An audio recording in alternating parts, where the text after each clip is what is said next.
Un-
Hello everyone and welcome to the stream. Thanks for coming around for Wheel Stream Wednesday. We're going to be doing what the wheel says today. Everything from creationists to sovereign citizens to cringe. All sorts of fun stuff. So, how are you all doing today? I hope you're doing well. One second, I gotta search something.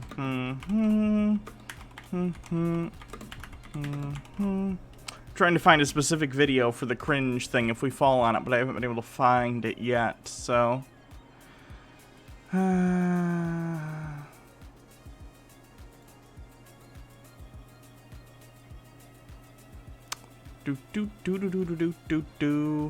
Hope y'all are doing well. It's the wheeliest, it sure is. Please no sovereign citizens, there's only so much you can handle. Too bad, you better pray to the wheel that we don't get it, I guess. There's nothing funny about the tools of capitalism. Thank you to Daddy Sume with 10 bits. Hannah, we love you, we're here for you. You are valid and valued. Well, thank you. Had to deal with a lot of shitty comments on YouTube today, unfortunately, so I'm just kind of down about that. But hey, you know, it is what it is, it's part of the job, so... Trying to find... I'm looking for an episode of Pop Quiz Hot Shot, specifically. The one that's hosted by Brad. But I don't know if it exists anywhere. Not the one where he's a contestant, but the one where he is a host. Because it's even worse than the Doug one. Dude spanking dudes with a cringe thing. Okay. Here. You got baited. You got baited. You got baited. I don't know what that is. Baited. Baited. I don't get it.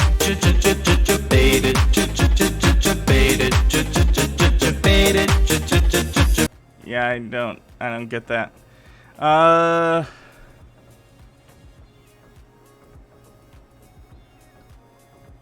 I got pranked on. Okay. Where the fuck is it? Why can't I find it? Pop Quiz Hot Shot Pilot? Maybe?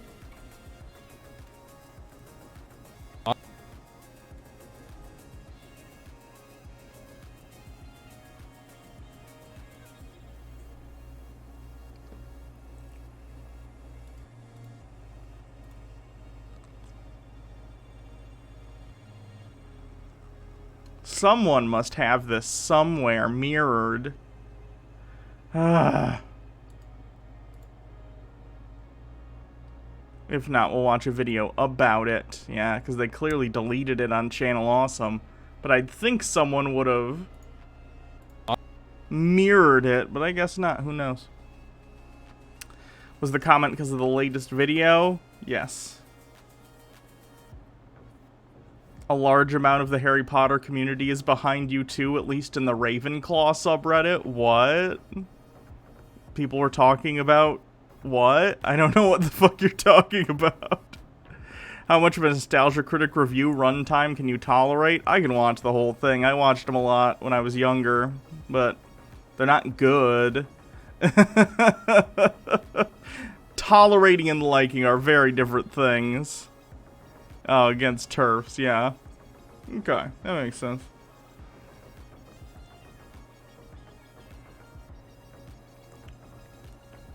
The Ask Hannah video? Yeah, the Ask Hannah video. Lots of people being mean because I'm trans. Making fun of how I look. Which I get. I see myself, I know, but like still rude as fuck. Anyway, what's on the wheel? We have Karens, we have sovereign citizens, we have conspiracy, creationism. I have a special thing prepared if we get creationism. Cleanse, chuds, flat earth, incels, cringe. Wait, did I have cringe on there twice? No, just lots of C words. Cringe, COVID deniers, and alt health BS. So I guess we'll see what we got going, you know?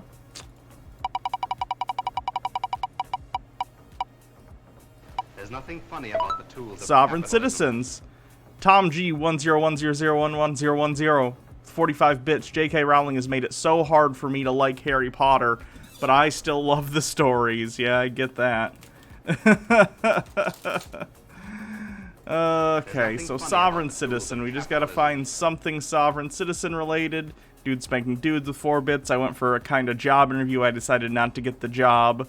Job was at a small gym and people had their masks off and were standing close to each other. Even the owner didn't have the mask on sometimes.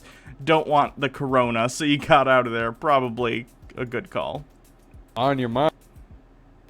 I don't think this is the whole video. This is someone talk. Is it? Wait, is it? Marks, get set. Okay, now that you know what. Ooh. Here, three's a crap.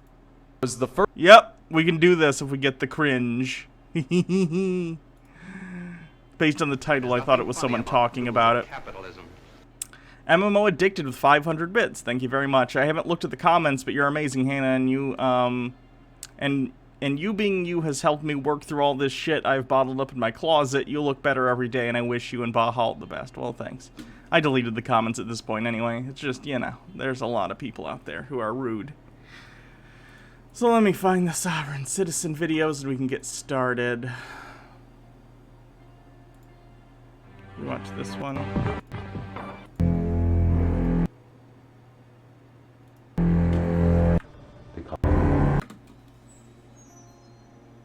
Turn this music off.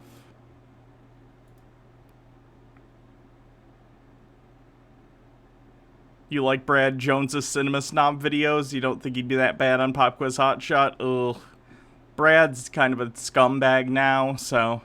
I used to like his videos, and I actually talked to him a couple times because we both did sort of religious movie reviews, and we shared some movies with each other and other stuff like that, and we both were dealing with stuff with the Cristiano brothers, but yeah, he's kind of a scumbag now, so... There's nothing funny about the tools of capitalism. Don't know if this contributed to it, but the gym's owners are Christian and were uncomfortable and refused to call me David, my preferred name. Well, you wouldn't have gotten that job anyway, so... Ladies and gentlemen, the Constitution is under attack. Can you guys hear this? Can you hear this enough for it to be worth watching? It is the law of the land, and we cannot choose which laws to obey and which to ignore. On March 17, 2009, retired naval officer Commander Walter Francis Fitzpatrick III filed a criminal complaint with the U.S. Attorney James R. Dedrick of the Eastern District of Tennessee, accusing Barack Hussein Obama of treason. Oh no! They're gonna try and get Obama locked up for treason. Also, you notice people who don't like Obama will consistently use his middle name. It's like they think that everyone else thinks like them, and the name Hussein is scary. So they're like, his name is Barack Hussein Obama. Like, yeah, that's his name. You know that he's a different person than Saddam Hussein, right? Like, you can have names that sound alike and not have them be the same person. I find that to be the funniest thing idiots on the right will do in terms of Obama. And hey, there are plenty of things I disagree with Obama about. I'm further left than Obama. Obama tried to reach across the aisle, and he's mostly centrist. But, like, holy shit, these people are out of their minds when it talk about Obama. Sushi Mom 10 with 10 bits. Can you wish Carlia a happy birthday? It's her 7th birthday. Well, happy 7th birthday, Carlia. Although I don't know why you can hear me. You shouldn't be allowed to watch this show. I think it's more than the middle name sounds Muslim, I guess. But, like, he's not, though. He's not Muslim. Obama's Christian. So, at least self-professed Christian. It wouldn't surprise me if some of that's for politics. Like, he's an intelligent guy. It's possible he's non-religious, but he's just culturally religious. But very, very silly. These people are out of their minds. Let me read it for you now. To Mr. Barack Hussein Obama, I have observed and extensively recorded treacherous attacks by military political aristocrats against the United States Constitution for 20 years. Now, in yet another betrayal, you have broken in and entered the White House by force of contrivance, concealment, conceit, dissembling, and deceit. What? Obama got elected twice. He won the popular vote twice. If you're going to talk about anyone getting into the White House surreptitiously, I have bad news for you people on the right. Maybe take a look at your own house before you start casting stones at the houses of others, Posing as an imposter president and commander-in-chief, you have stripped civilian command and control over the military establishment. No. What? The president is the commander-in-chief. The president is and always has been in charge of the military. That's what commander-in-chief means. He's basically like a civilian leader of the military. What? Runefar says, did you see the primary selection last night? Joe Biden and Jill Stein made a huge ton of references to God and faith. Still going to vote for them over Trump, but I think they were doing it to counter Trump's claims about him not believing in God. Probably. Unfortunately, and here's the thing. Here's the thing I think a lot of people don't, like, recognize or just want to, like, stick in their ears and not listen. Hey, if young people want politicians to stop doing that shit, go out and vote.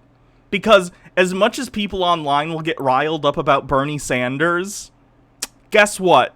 Old people went out to vote and voted against Bernie Sanders because they think he's too far left. Young people who spend all their time online campaigning for Bernie and posting memes didn't turn out. They didn't. They didn't turn out in big enough numbers. Bernie Sanders was not robbed of the nomination. You can make an argument in 2016 if you want. This time, he wasn't. He lost. He lost because he got fewer votes, period. So if you want people on the left to move further left, get your ass out, find 5 friends, and make sure they get their ass out and vote too. It's pretty simple. He's pandering to old people because old people are the people who vote.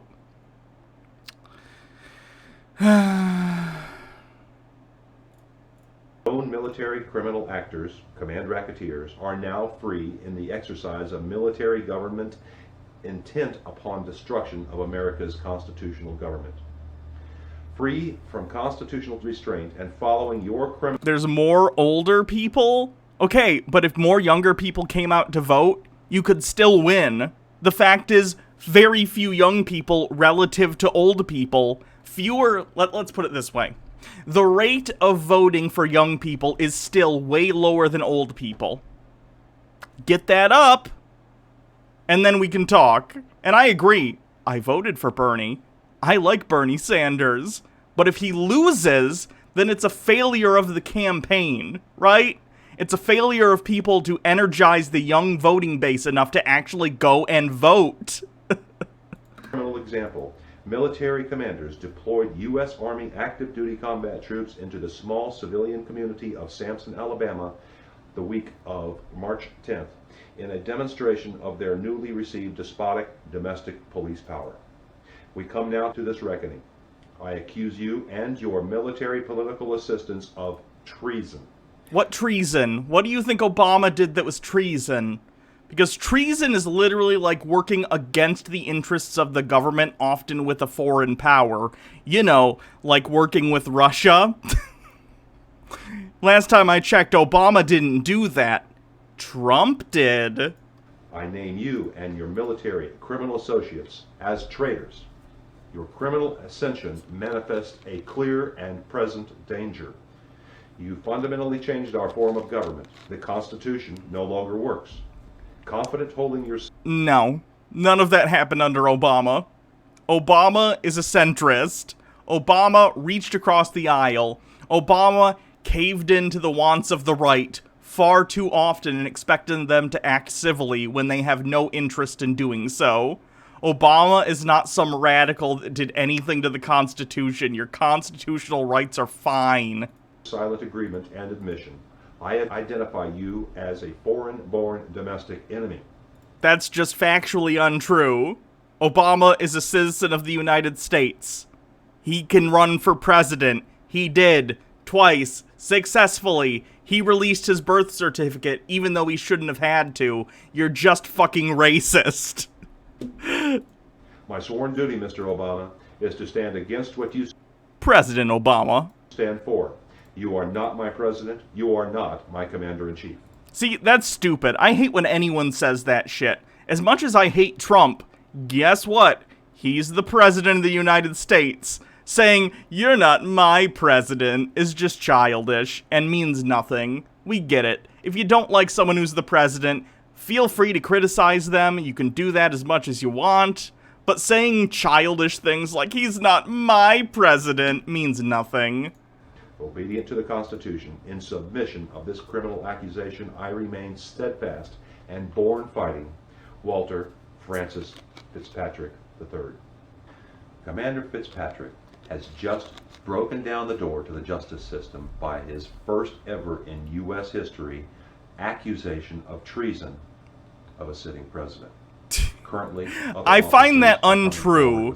If your entire, like, bar for first time ever accusation of treason is just one random crazy person writing a letter, then no. I guarantee there have been crazy people in the past who also accused certain presidents of treason, right? I'd imagine almost every president, if that's our bar, has gotten some letter from some crazy person somewhere that's like, "You've committed treason!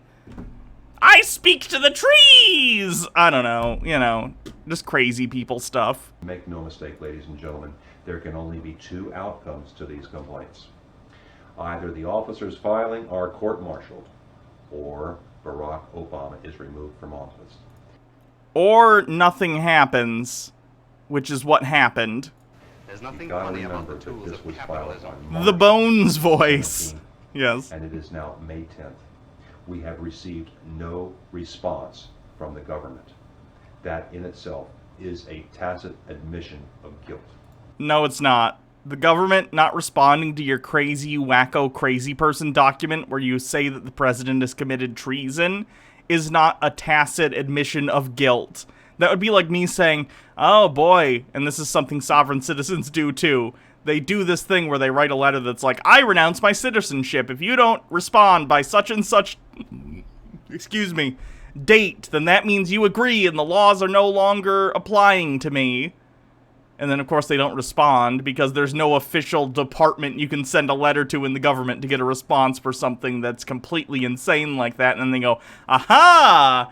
Their silence is admission." You know what I mean? It's just, like, so childish. Like, that's not how this works. That's not how anything works.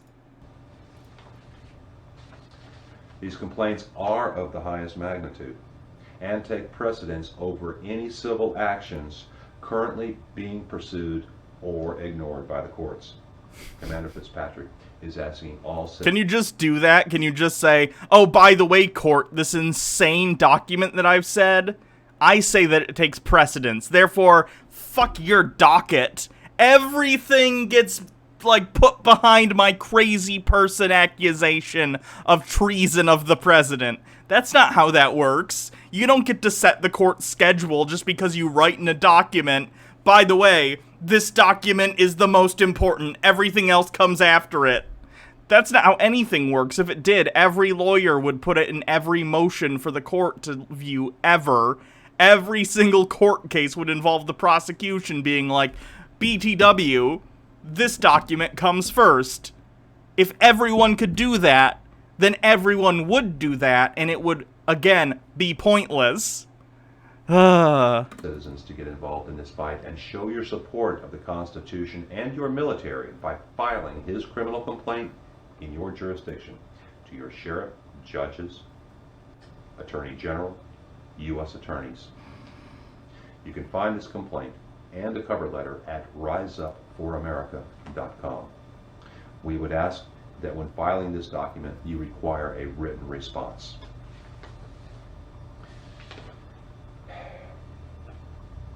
If, like me, you feel ignored by the media and by your elected representatives. You're being ignored because you're crazy. You're crazy. It's the same reason the government doesn't listen to Hans Wormhat and, like, his reasoning, like, "Oh, the sun's getting brighter. I used to be able to stare at the sun in the 90s, and now I can't." Like, you might as well write a document to the court saying, like, "We need you to investigate this sun getting brighter thing." Of course they're not going to take it seriously. Of course you're not being listened to. You're cuckoo bananas. Why would we waste time? I ask that you stand with me as I stand with Commander Fitzpatrick in this fight for the constitutional rule of law in this, the greatest representative republic in the world. Thank you.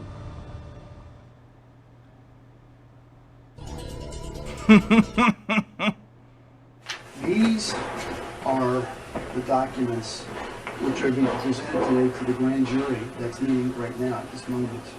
Okay, there is an affidavit of criminal complaint, which is all that I need. Look at it right here. It's the only requirement that I have to meet. He absolutely voted for Trump, right? Probably. He seems like the type. Citizen's arrest warrant. Mr. Petway's named in this document. So I'm here today to conduct a citizen's arrest.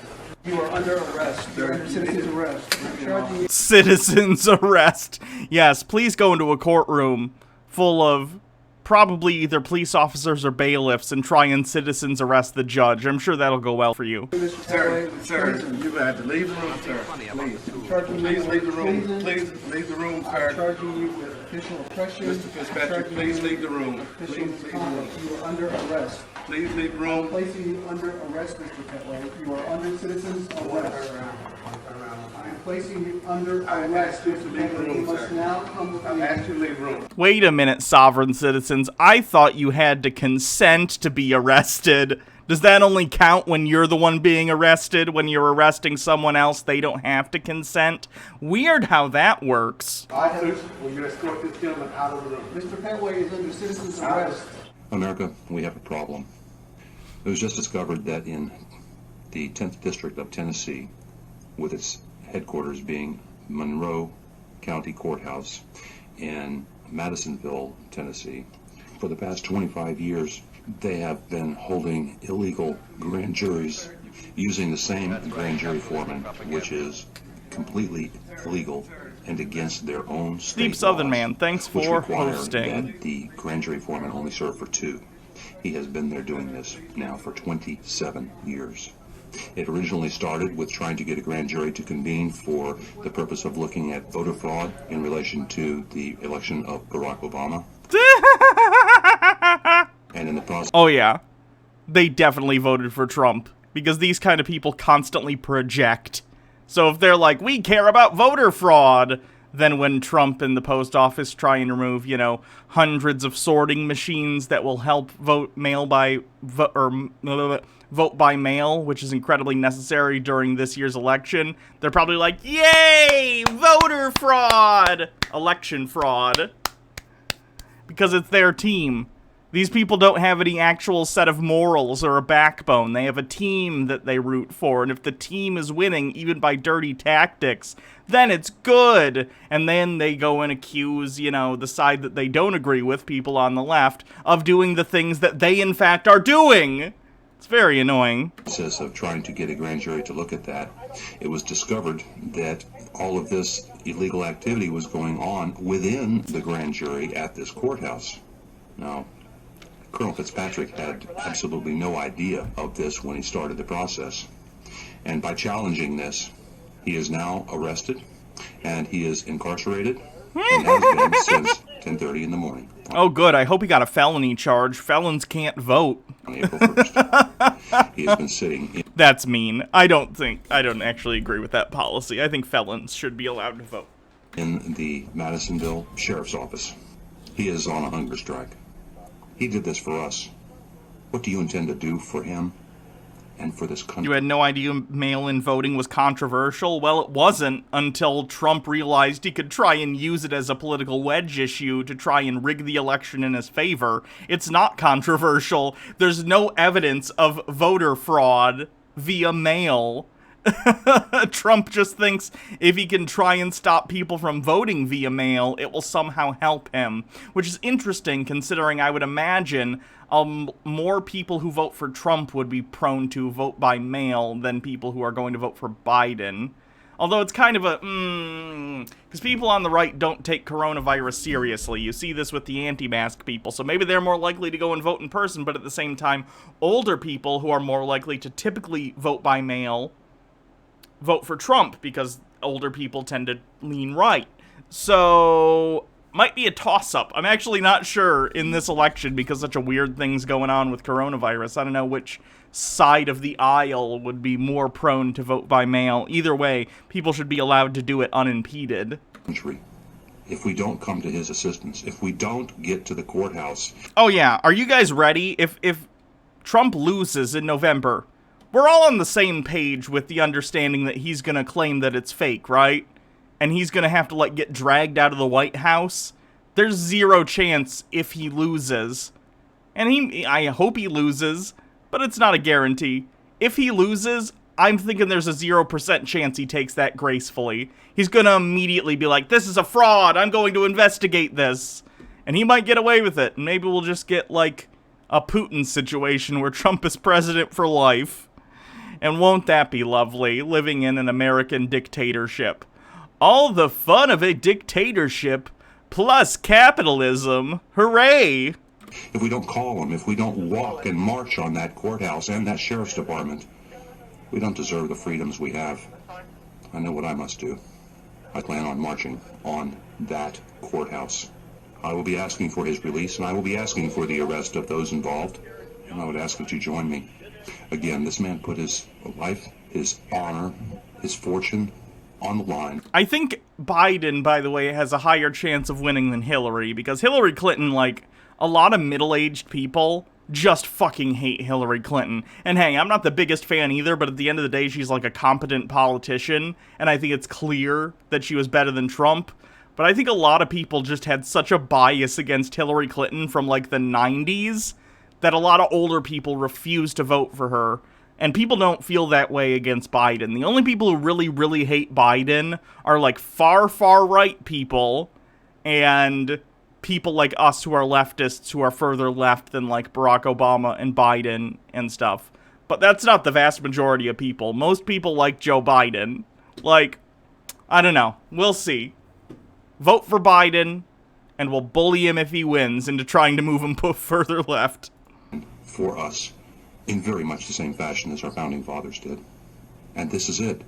This is the moment in time that you who have been on the fence must get off of that fence.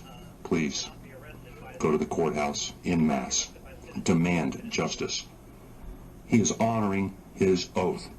To all of you out there who have taken that oath, I ask you right now to honor yours. Get down there. Get him out of jail. And make sure that justice is served. Wow, literally calling for insurrection. I want to thank you for listening to this. Jeez. These people are crazy. Alright, what's next? A cleanse already? Fine.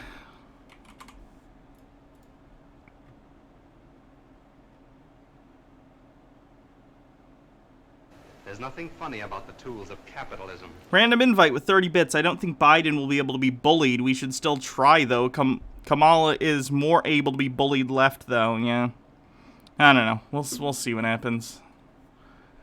There's nothing funny about the tools of capitalism. Cleanse? Okay, hold on.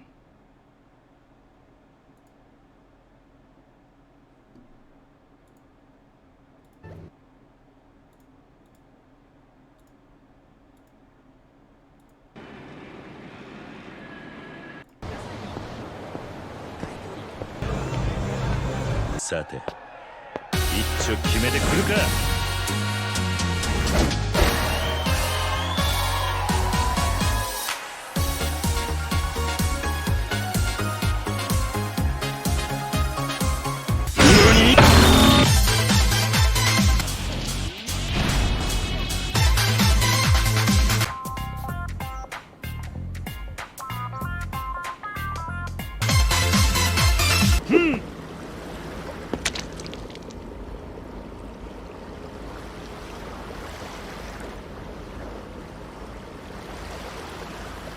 That was fun. Fishing was fun. Hey! Hey!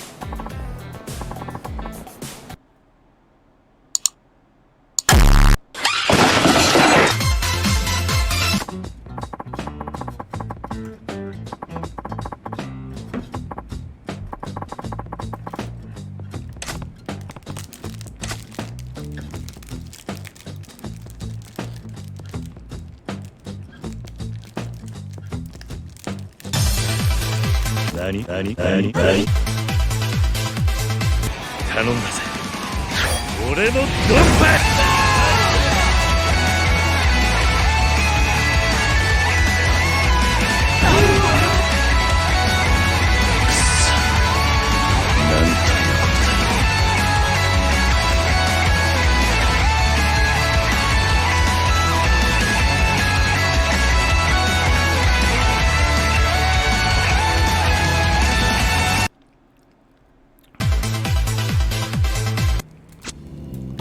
So is this like a collection of like combat and mini games strewn about an open world? Because I don't think I'd like this game.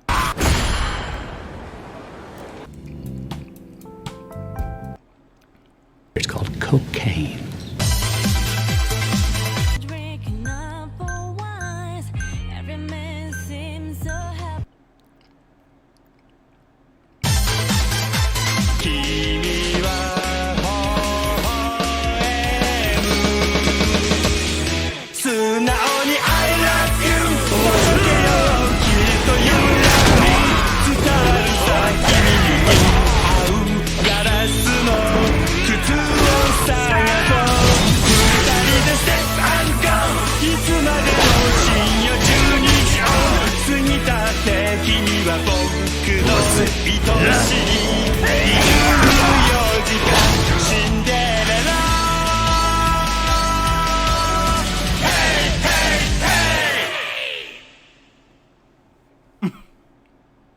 Okay.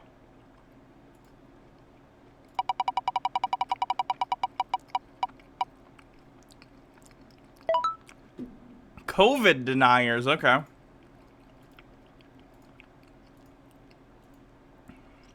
Pretty sure a call for an uprising is a COVID denier.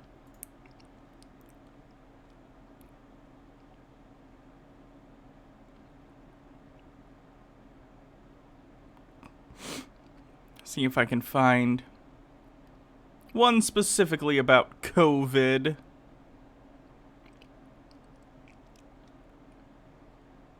Okay, we'll do this one. I think this is a call for an uprising, talking about like a potential COVID vaccine. You've ever had this feeling that something was terribly wrong with the world that we live in, but you couldn't figure out just what it was? Then you've come to the right place. Secret societies, mystery religions, and the Oh, no, I'm good. Thanks. Illuminati have been controlling our reality since the beginning of time. But not anymore, because there is an awakening happening, and you are about to become a part of it. Wake up, because this is a call for an uprising. This is a call for an uprising. Welcome to today's show. You've got to see this article posted by the USA Today, right? USA Today, which was posted today about the upcoming shot, the vax that is going to come out, and how the headline says, get a load of this. This is USA Today. People go to this like it's a main source of news. I mean, it is. It doesn't have to be for you, but it's USA Today. It's one of the most, like, known newspapers on the planet. Just as much as people go to CNN, which tells you how bad and fake the news is, but having viewers and readership means your news site is fake, and the more viewers you have, the faker it becomes. This is one of the most common, if not the most common, newspaper delivered in the United States of America that people still, well, newspapers are kind of obsolete now, but sources that people go to for news information. The headline is, defeat the C-19 by requiring the vax for all. Have you not heard about USA Today, really? That's shocking to me. It's not un-American, it's patriotic. Come again? This, according to the writer of this article, he says, make the vax free, don't allow religious or personal objections, and punish those who refuse to get the shot. I can get on board with that. A fine or something. Like, if you want to not get a vaccine, I guess that's for you, but like, There are consequences for your actions, and if you refuse to help society by getting a shot and choosing to endanger other people around you, then yeah, fuck you. Maybe there's consequences. Like, that's life. Deal with it. They are threatening the lives of others. This is the type of propaganda you're going to continue to see come out. Like I've said from the get-go, all of us. If a vaccine is developed, I doubt it'll be mandatory, but wouldn't that be great? That'd be amazing. Who've talked about this for years, including you, the listener, for years, how they're going to make us villains, villainize us. You are villains because you're endangering other people with your selfishness and conspiracy nonsense.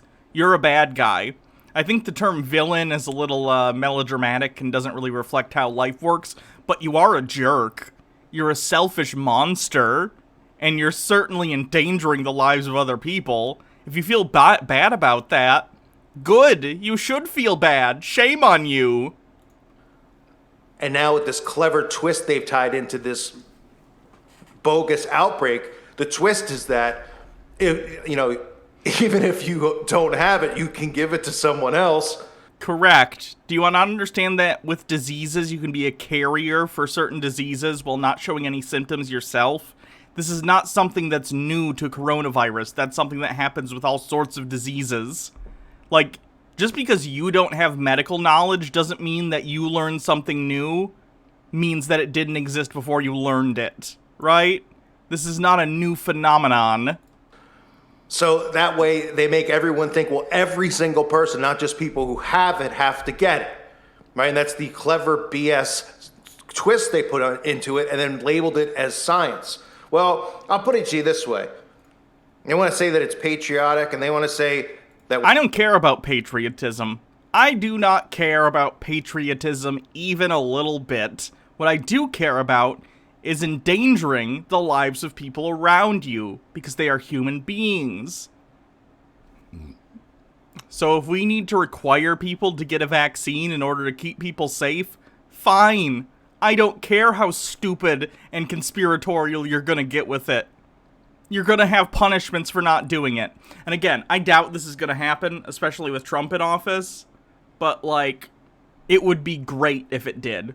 Honestly, I'm all for punishing people who, like, don't vaccinate their kids. We're threatening the lives of others. If anyone ever comes near me and tries to stick a needle or a vax in me, they better be ready for a crescent kick to the crotch, because that's what they're going to get in return. No one's going to come up to you in the street and try and vaccinate you. But you might have punishments if you don't get it. It would probably be a fine. Probably like a $500 fine or something. That sounds reasonable to me. And instead of talking about saving lives, like banning Planned Parenthood, instead they talk about nonsense like this. Because that doesn't save lives, it just prevents abortions, and abortions aren't murder, so. Where the statistics like this, the first sentence, listen. To win the war against the outbreak that has now taken 158,000 people in this... More than that now. Let's take a look. We're up to 172,000 deaths in the United States. USA! USA! USA! Country, the only answer is mandating the vax for all of us. And while the measures will be necessary to defeat the outbreak, might seem even un-American to some, we believe that there is no alternative. Simply put, getting the shot is going to be your patriotic duty. I mean, let's look at this mind control. Your patriotic duty in a country where the word patriotic doesn't even mean anything anymore, because they're burning flags, throwing statues over, which I don't care about anyway, because I don't worship a flag. But I mean, how hypocritical, right? Imagine if during the London Blitz, when you're doing, the blackouts, if you don't know, during World War II, when there were bombing runs being done on, like, England, done on, London, they had a policy where, like, when it got dark out, you had to turn all the lights off in your house. You had to black out your windows. You had to, like, make sure that no light can be seen from the outside, because it makes it more difficult for the German planes and stuff to find targets, right? Imagine if when that happens, people going, this isn't, you're telling me it's patriotic for me to make my house all dark? I'm not gonna do it. I'm gonna turn all my lights on because I can do what I want. This is basically the attitude these people have. It's fucked up. And they say yes, I'm aware that some people actually didn't want to turn their lights off. I know. Reason when an effective vax is available, it will not only, it will only defeat the pandemic if it is widely used, creating herd immunity.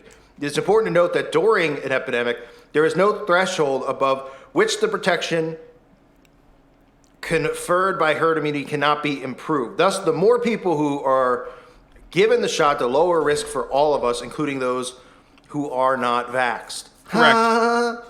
Let's go back to two things here real quick before I read you these ridiculous bullet points they make and how they, once again, attack Christians because they say, oh, well, we can't use your religion or anything like that. Who cares? There's nothing in the... Correct. You can't arbitrarily say that the Bible says you can't get vaccinations because it doesn't say that. I've read it. The Bible that says anything about a vax and the mark or anything like that. But two things in this country.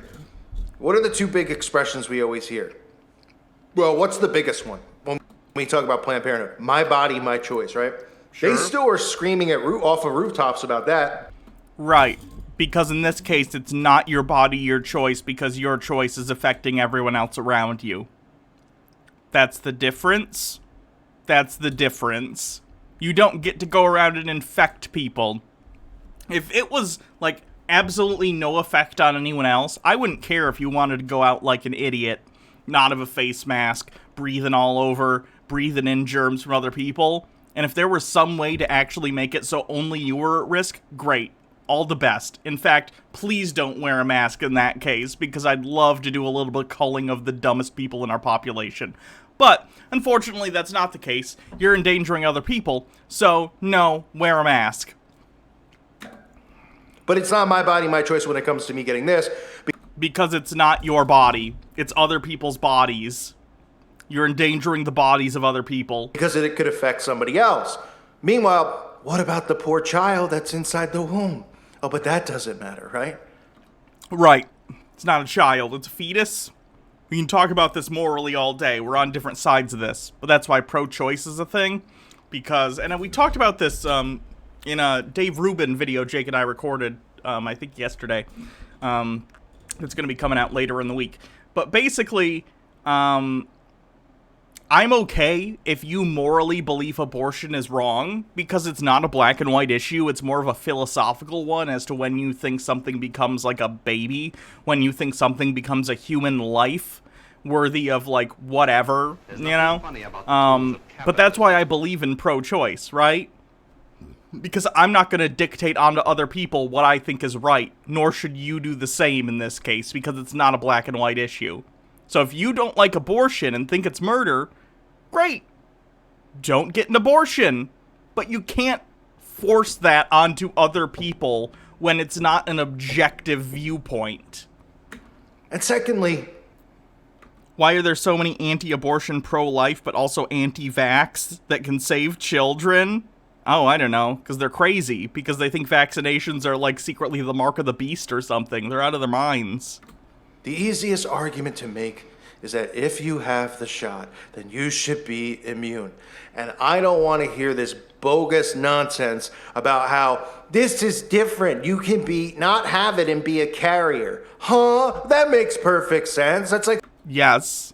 I understand that you're not a doctor, and I'm not either, but you should also recognize that there are doctors and virologists out there who understand this, and if they're telling you that, hey, by the way, you can be a carrier for this disease and not have it, which, by the way, isn't even a crazy thing. We've known about this for a long time. Look at Typhoid Mary, right? She went around being a cook to various people, and hers, I think, was the first known case of non-symptomatic typhoid.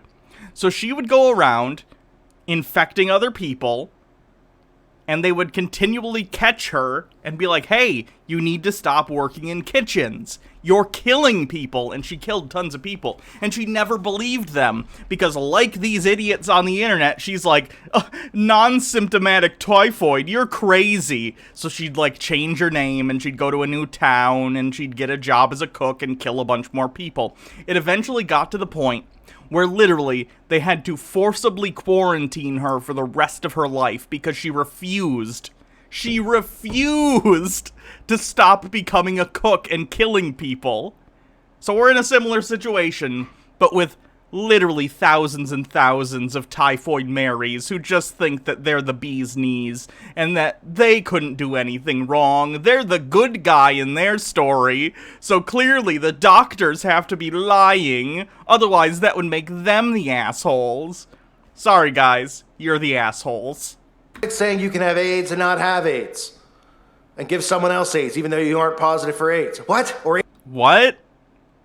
You can have HIV and then give it to someone else, and then they have HIV, which can turn into AIDS. What are you talking about? I don't know if there's people who have non-symptomatic HIV. It's possible. I don't know that, though. But if there is, then that means that there's medical evidence to that effect, right? Doctors aren't just making things up for funsies. HIV. What? And people just go, oh, well, it's science. You don't understand science, Call. Yeah, I don't understand science, but you know what I understand? Bullshit. Art. It says, there is no alternative to the vax-induced herd immunity in a pandemic. Relying on enough people becoming infected and then immune is dangerous, as exemplified by the Swedish experience, where the C-19 mortality rate exceeds that of its more cautious neighbors. Broad induction of immunity in the population by taking this shot will be necessary to end the pandemic. And they said, this is what America must do when the vax is ready. Make them free and easily accessible to everyone. Exempt only those with medical contradictions to being to receiving the medical conditions, not contradictions. I didn't even read the article, and I can tell you that's what it said. Shot. It is likely that more than one vax platform will prove effective, as was the case for polio. And as a result, medical conditions that prohibit all C-19 vax will be rare anyway, so people will be getting the shot no matter what, because they won't be able to use it as an excuse. They say, do not honor religious objections. That the major religions do not officially oppose the shot. They don't. They really, really don't. There's nothing in the Bible that says anything about vaccinations, or viruses for that matter, because people who wrote the Bible didn't know about viruses. So if you say, oh, well, the Revelations vaguely says something about the mark of the beast, and you're like, well, I think the mark of the beast means vaccines. No, that's your own really stupid interpretation. It doesn't actually say that. That's not a religious exemption. That's you trying to look for excuses to not get a vaccination. And hey, at the end of the day, no, people wouldn't get imprisoned for something like this. But yeah, get a $500 fine for endangering others with your own stubborn idiocy? Sure, fine. Do not allow objections for personal preference, which violate the social contract. Huh? They said, how can government and society assure compliance with protective shots? The vax refusers, like me and you, ready, could lose tax credits or be denied non-essential government benefits. Good. Health insurers could levy higher premiums for those of us who refuse to get the shot. Good. Same thing as people who smoke or drink heavily. Your premiums go up in those cases because you're engaging in activities, because you're engaging in activities that make you higher risk for sickness preventably. So of course your insurance, which is basically a bet with your insurance company, right? When you buy insurance, and it's a for-profit insurance, every month you're putting money down, and you're saying to your insurance company, I bet you I get sick, and they're going, we bet you don't. And then if you get sick, of course, ideally your insurance will pay out. But usually people aren't sick constantly or whatever, so they make money on the whole because they're doing this with a lot of people. So, like a bookie who adjusts the betting odds and costs to buy in to certain bets, if you engage in incredibly risky behavior that makes it more likely that you're going to get sick, then your insurance premiums go up because the odds have gone up that you're going to get sick. That's basic. That's just how insurance works. And for-profit insurance, I should say. And as is the case for people who are smokers. Well, how about this? How about we just don't pay the premium? How about, oh, you're going to give us tax credits and, you know, going to raise our taxes and things like that? Then how about we don't pay them? Don't pay your taxes or don't pay your insurance premium? Because if it's the insurance premium, then fine, you'll just won't have insurance, and that's going to be worse for you. Or if you don't pay your taxes, then you're going to go to jail, and that's also not good for you. Again, I think these people have a problem with understanding their actions have consequences. You can do whatever you want, but there are consequences for your actions. That sounds good to me. You try to force a chemical in my body? My ass. Your body is already chemicals. I don't know if you know this. Your body is all chemicals. You're made of chemicals. Everything is chemicals. The Coke Zero in this bottle is chemicals. The bottle itself is chemicals. The hand that's holding it's made of chemicals and other materials that are chemical in nature. Like, what do you think chemicals are? Private businesses could refuse to employ or serve people who aren't vaxxed. Schools should refuse to allow children who aren't vaxxed to attend classes. Public and commercial transit companies, airlines, trains, and buses could exclude refusers. Public and private auditoriums could require evidence that you've gotten the shot for entry. This is all stuff I've said months and months and months ago when this all started, that this is what it was going to lead to. And I'm not saying that because I'm not saying, oh, I'm a prophet or I predicted it, because it was all the writing was on the wall that this is what it was going to come to force people. They're going to smoke everyone out and squeeze them so that they give in and get it. And those of us who Yes, that's the entire purpose. If this happened and businesses started forcing people to have like something on them that says, hey, I got the vaccination, to let them into like a movie theater or a restaurant or whatever, good. That would make me, as someone who wants to go out to the movies or go out to dinner, much more comfortable doing so. If when the vaccination is released, assuming it is, there's no way to know if it will or not, but if that happens, I'd still be concerned, even if I got it, that are all the people in this restaurant vaccinated? Are there some people in here who didn't, and now they're like helping mutate a new version of the virus I'm not going to have the antibodies for? So it would actually be really nice if their restaurants were like, okay, you can come in, but you got to show us documentation that you got the vaccine or whatever. That would be good. And I'm sorry that there's consequences for your actions. Welcome to adulthood. That's how life works. refuse aren't going to have the same rights as everybody else. We're not going to be allowed to travel. We're not going to be allowed to go anywhere. You already have to have a number of vaccinations before you can go to any public school. Most places have exemptions for either religious purposes, which a lot of anti-vaxxers will use as an excuse even if they don't have a religious objection and it's just some stupid anti-vax, anti-science objection. And some places just have general exemptions where you just have to sign a paper saying that you don't want your kid to get vaccinated. So I wish they were stricter, let me put it that way, in terms of letting kids into schools without vaccines. We're going to be, in prison like we are now.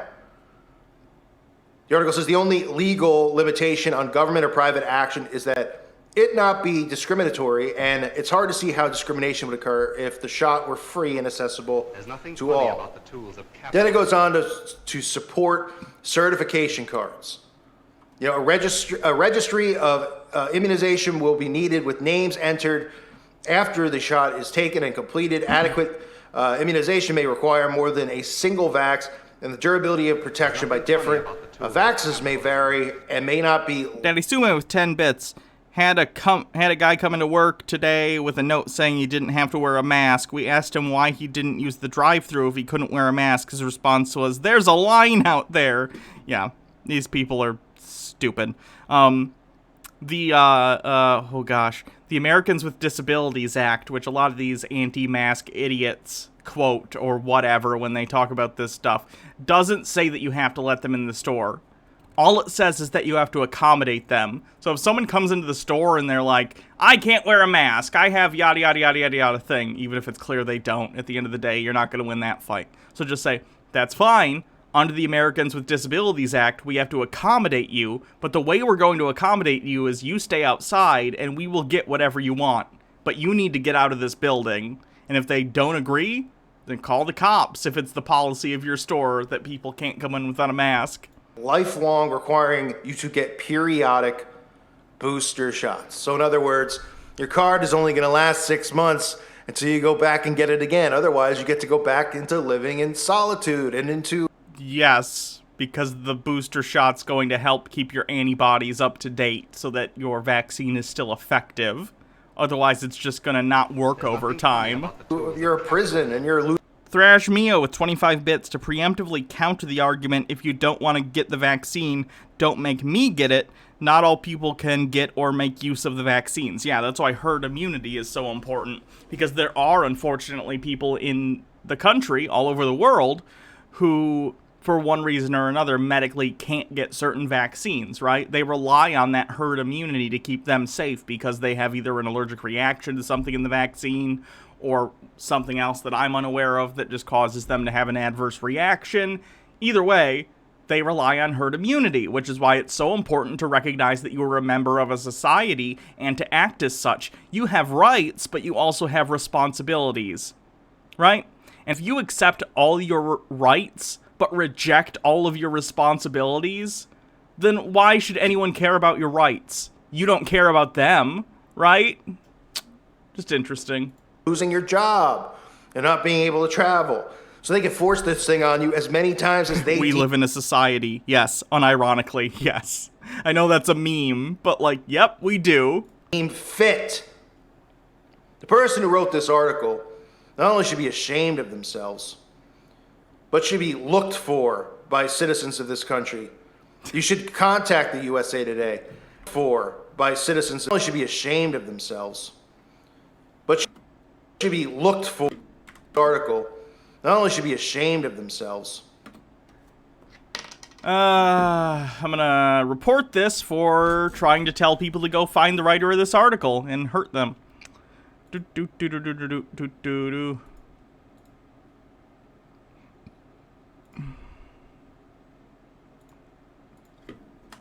Calling for people to go and find the author of an article. Clearly calling for violence against them. That's at 9 minutes 3 seconds. If you would also like to report this idiot who is threatening a reporter. 9 minutes 3 seconds, and here's a link in the chat. Go report it if you'd like. But should be looked for by citizens of this country. You should contact the USA Today and demand that Dr. Michael Letterman, what's he a doctor of? Let's find out, shall we? Dr. Michael, was it Letterman? Dr. Michael Letterman. He's a doctor. He has a doctorate in pathology. What does he have a doctorate in? Pathology? You know, like the study of, you know, diseases, infectious diseases, the thing that we're talking about. Jesus Christ. These people are stupid. Maxwell J. Mellman and Dr. Stuart Younger, the ones who wrote this piece. Hans has not been banned yet, no. Oh, yes, they're real doctors. I don't know if YouTube... I don't know if there's a certain threshold at which point the amount of reports you give, YouTube will just throw your reports in the trash. But I report a decent amount of videos for this kind of shit. So it's entirely possible when I report a video, YouTube just goes, like, their algorithm. Of course, a real person isn't looking at it. I don't know if their algorithm just goes like, oh boy, this person again? Ignore. Do not ban Hans. Nah, fuck Hans. Hans deserves to get banned. Of depopulation, that's about it. You can see the old farts in the video below. Look, Grandpa, party's over for you, but not for us. So you could take the shot and you could try to use propaganda on the people, but the people are waking up because they can see that there's nothing going on, that the statistics are bogus, that there's more people passing from literally every single thing you could possibly imagine. At this point, I think more people are getting struck by lightning than getting this. No. COVID-19. Oops.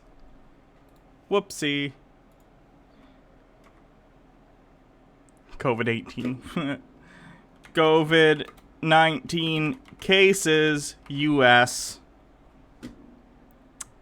Let's see. Oh, God. New cases. 39,000 yesterday. 42,000 the day before. 55,000 the day before that. So do you think upwards of 50,000 people are getting struck by lightning every day in the United States? The answer is no. I think like a couple people a year get struck by lightning. How many people are struck by lightning?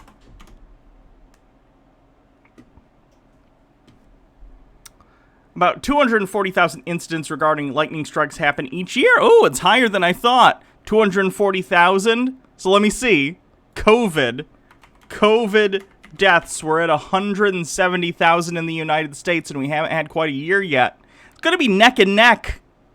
But that's not deaths, actually. That's just people who get struck by lightning. I think most people who get struck by lightning don't die, surprisingly enough. They actually, you know, often will have a lot of neurological issues afterwards, but a lot of people who get struck by lightning don't die. Lightning strikes each year on people, U.S. United States. Oh, okay.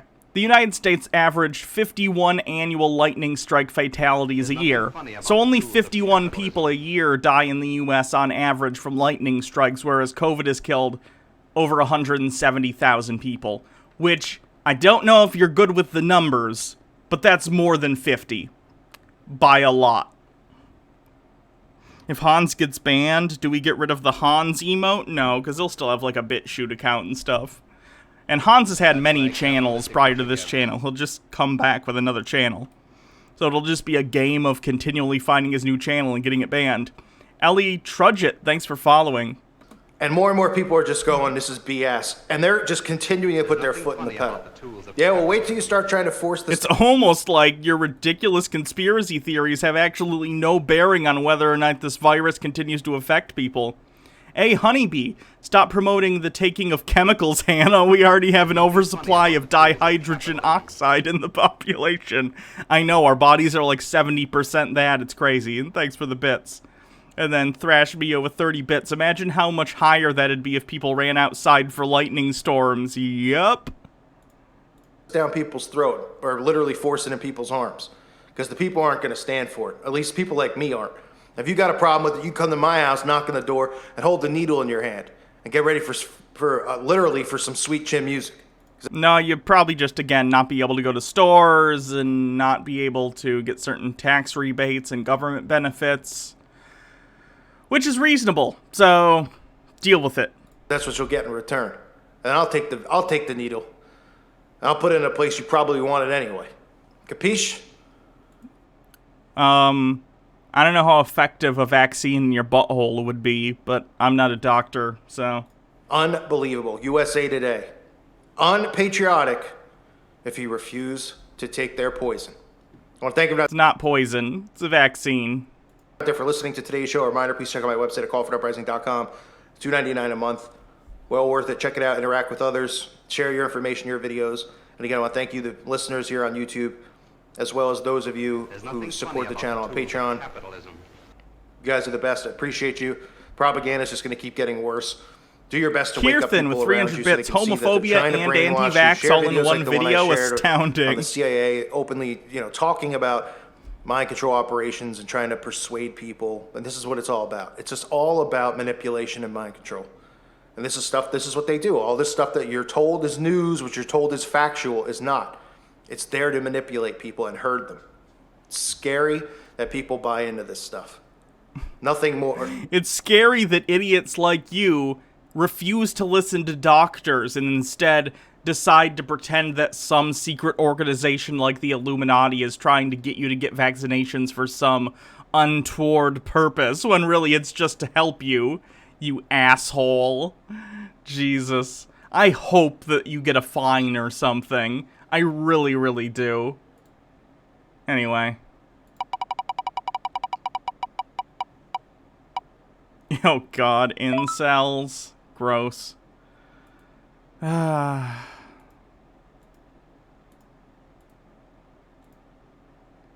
Where did I put the incel channel? I know I have it somewhere. There's incel TV. That's an incel thing, I think. Let's look at the top videos of all time.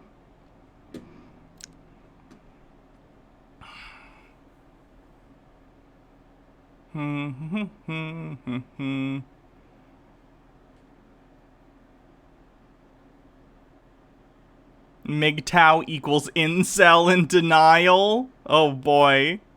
Great. Let's watch this incel versus MGTOW drama. It's a meeting place for the incel community. The what community? Incel community, short for involuntary celibacy. No point in denying it. This was a topic that I wanted to make a video about for a while now, but I wasn't really sure because I don't want to upset men who already struggle in life, or make those people feel bad about themselves. Look, I get it. Nobody likes to get called incel, but at some point these dudes needs to realize they are not so much different than the incels they look down upon. If you didn't know, MGTOW stands for men going their own way. Basically, these people claim that they are boycotting women. You didn't fire me, I quit. It has came to the point where I'm gonna have to start boycotting women. I'm just gonna have to start boycotting women. Oddly, I don't even disagree. A lot of these people that I look at on the channel on Chud Watch days, Mondays and Fridays, who consider themselves MGTOW, it really seems like they probably left the dating game specifically because women don't want to deal with them, like Terrence Popp, the drunk guy that we talk about sometimes, or like Better Bachelor. A lot of these guys just seem like jerks, right? And it doesn't seem like almost anyone would want to spend time with them voluntarily, much less be in a committed relationship with them. So of course they're going to say they're going their own way, right? They can't find anyone who wants to be with them for more than one date. So of course you give up on the dating game. Seems like to me it would be more reasonable to, like, introspect and sort of say, okay, what am I doing that's making people not want to deal with me? But of course, a lot of these people have egos that are too big to do that. So instead, they just give up. And that's their right. They can do that. But just seems kind of disingenuous to me. They claim to have gone their own way, but literally all they do is talk about women 24/7 and convince themselves how better off they are without them. I think this is the only time I've ever agreed with an incel, is making fun of MGTOW people.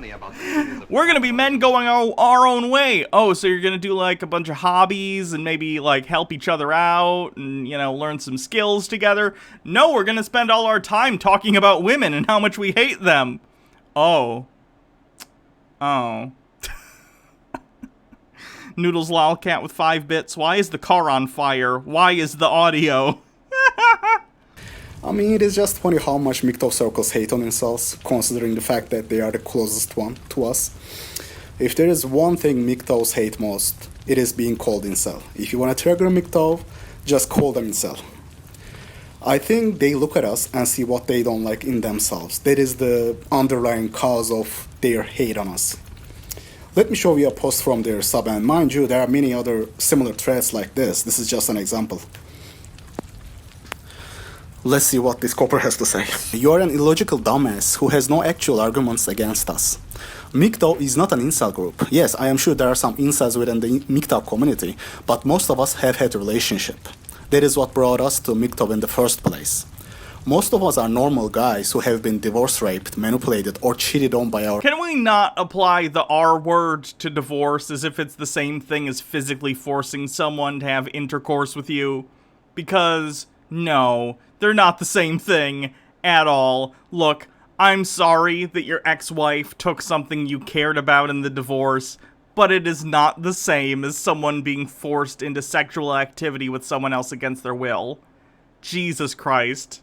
The melodramatics. And these people are the first ones to be like, oh, men are so cool and logical, and women are so irrational and hysterical. And here they are calling divorce proceedings basically the same as assault. Ridiculous. Or ex-partners. We get frustrated because we have divorce R word, it says on here. Where is it? And he said, we've had relationships. That's what brought us to MGTOW in the first place. Most of us are normal guys who have been divorced, RAPED. We've been treated like shit through all the relationships. It's fucked up how they say that. Absolutely. It's gross. Relationship we have been in. Incels get frustrated because they can't get in a relationship in the first place. That is the difference. Calling us incels is nothing more than a lazy ad hominem. And I want to ask this dude, why did you get treated like shit in all your relationships? Do you think white shit also get treated like shit? Why did you get divorce raped? Can it be the fact that you were nothing more than a beta box and she was never attracted to you? Do you think incels couldn't be a beta box provider if they stooped to your level? Just because you have lost your virginity, do you think you are better than us? See, this shit is why I'm making this video. MGTOW people need to realize they are not so different than us. And stop We're not so different, you and I. Mr. Hamoudi, the Syrian subhuman, explains why MGTOW is cope. And he's, by the way, he's one of my favorite YouTubers. So let's hear it from him, gentlemen. If you go MGTOW, if you see on the YouTube, oh MGTOW, and you go MGTOW, you go in your own way, then you realize it's over for you. Because MGTOW is a coping movement to go your own death way. The death way is this. The nature is cruel. They don't want your sperm to get in. I swear, no one thinks about sperm more than like incelly MGTOW people. Gross. To women to raise offspring. Then this nature is very, very cruel. MGTOW is, if you are really black pill MGTOW, you can say, random invite with 10 bits. My baby cat jumped off the shoulder of my chair and sliced my hand open. It hurts, but it still hurts less than thinking about the inside of the mind of an incel. Oof, sorry. Put some Neosporin on it, maybe. to an ugly male, please go MGTOW, go your own way, go dying, go ER, and then it's over for you. White charts don't go MGTOW. I am not really a fan of Rouge, but he's right about this. I have been in both incel and MGTOW chat rooms for long enough to know the community better than most. And when I say MGTOW and incel in this video, I am referring to the people who actually call themselves such. So the matter of fact is, the majority of self-identifying MGTOW people have terrible sexual market value and they just can't compete. They lower their standards, they stoop, they dumpster dive just to find a girlfriend. But at the end of the day, since just because the attraction, physical attraction was never there, they end up getting cheated on, they end up getting divorce raped. I mean, you see this happen so often, it is almost sad, you know. I mean, they may have lost their virginity, but their sexual market value is actually so low. Even incel, people who call themselves incel, have better options than they do. This Asian girl comes over to me. I don't even do anything. She comes over to me and says, "Oh man, you're creepy. I don't date Asian guys." And I said, "I wasn't planning on hitting on you. Why are you talking to me? Why are you calling me names?" And she's like, "You know, Asian guys are awkward. I don't date Asian guys." Here I am just showing you a couple of examples in the incel circles. Good-looking men calling themselves incel just because they cannot get what they think they deserve, what they think they should be able to date. I mean, I can't really blame those people because when you look at them, you see they are good-looking. So it doesn't surprise me that these people... It's almost like being an incel has nothing to do with how you look and has everything to do with how you treat other people and how you act in interactions with other people, especially people that you're attracted to. It's almost like the reason you can't get a date isn't because of your looks, it's because of your personality. Weird. Wanna date their looks match, but they literally can't.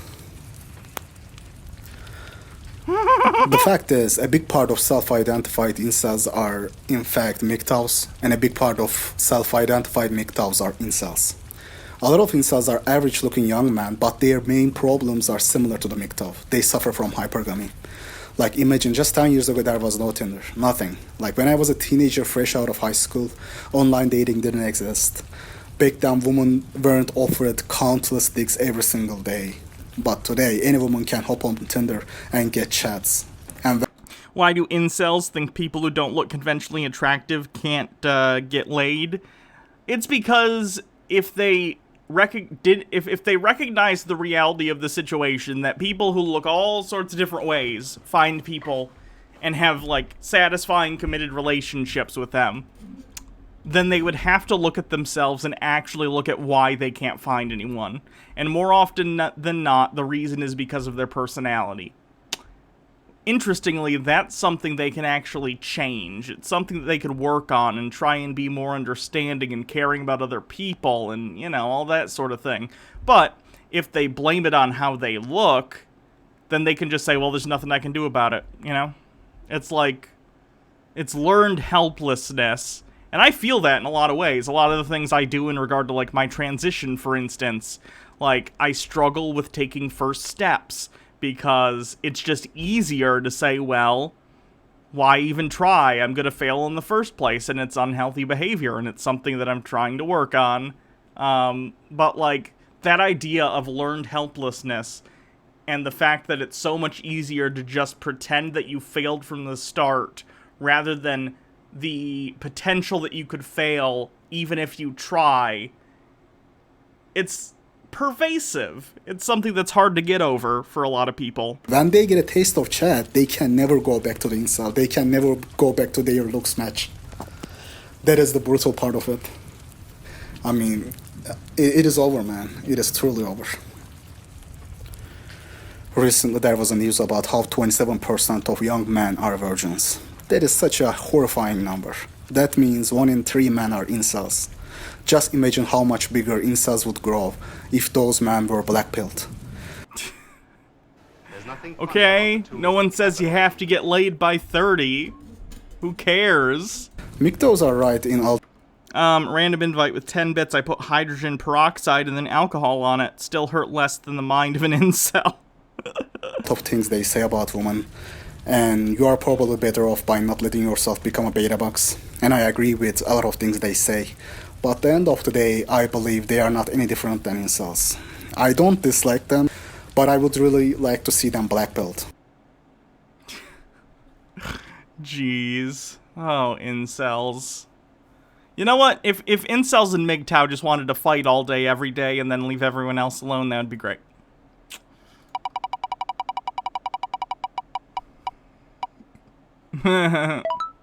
Oh boy, do I have something special for all of you. So, we got creationism. So, Kent Hovind. Kent Hovind has a doctorate from what is basically a diploma mill. It's an unaccredited school. And for this doctorate, he had to write a dissertation. I have this dissertation, and we're going to read the paper that Kent Hovind wrote in order to get his doctorate from an unaccredited school. It's bad. Just a warning. I'm talking, like, if a middle schooler wrote some of this, I'd be like, whoa, maybe take a second draft, much less someone who's in high school, college, or trying to get a doctorate. It's so messed up. So let me change it so you can read it with me, so you know I'm not making it up. Oh boy. So here we have Patriot University. Dissertation for Doctor of Philosophy in Christian Education, a project submitted to Dr. Wayne Knight, submitted by Kent Hovind, Pensacola, Florida, May 25th, 1991. Now, I imagine all of you here have at least been to 5th grade, maybe middle school English classes. After, like, kindergarten or 1st grade, what's the first thing they tell you to do in terms of, like, this is how you should not start your paper? I genuinely want chat to try and guess. What's the one thing you don't start your paper with if you're not a kindergartner? Please, let me know in chat, and then we'll see if anyone gets it. It's not dictionary definition. It's so much worse. I'm talking, what do you learn in 1st grade? This isn't even middle school. 1st grade, they teach you how to not start a paper. Captain Seculoid got it. There's a dedication page, and then he goes, "Hello, my name is Kent Hovind."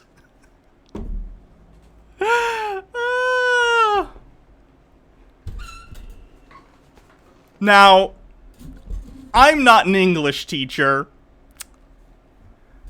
and I'm certainly not anyone who has any qualifications to try and rate whether or not someone's doctoral thesis is worthy of granting them a doctorate. But if I was grading, like, a 5th grader's paper on anything, maybe they're writing a paper on Power Rangers, they're in 5th grade, and if they started their paper with, "Hi, I'm Andrew, and I love Power Rangers. Let me tell you about Power Rangers." I'd be like, alright, kid, first of all, yep, Power Rangers is great, but you don't start your paper with, "Hello, my name is blank." You need something, you need like a thesis statement. You need to be like, not this. Continuing. Hello. Oh, thank you, KeyFig1, for continuing your subscription. "Hello, my name is Kent Hovind. I am a creationist / science evangelist. I live in Pensacola, Florida. I have been a high school teacher since 1976. I've been very active in the creation-evolution controversy for quite some time. As an evangelist, God has given me the opportunity to preach and teach the wonderful story of his marvelous creation over 400 times a year to churches, schools, public and private, parent groups, youth groups, on the radio, and in university debates. It is my burning desire to help Christians get back to a simple faith in God's word. Satan's method has always been to instill doubt in God's heart. The first sentence that came from Satan that is recorded for us in the Bible is, "Yea, hath God said?" He started by questioning God's word in the Garden of Eden. It worked there, so he has used it ever since. Alright, there's a couple things I want to talk about. First of all, the margins on this page are huge.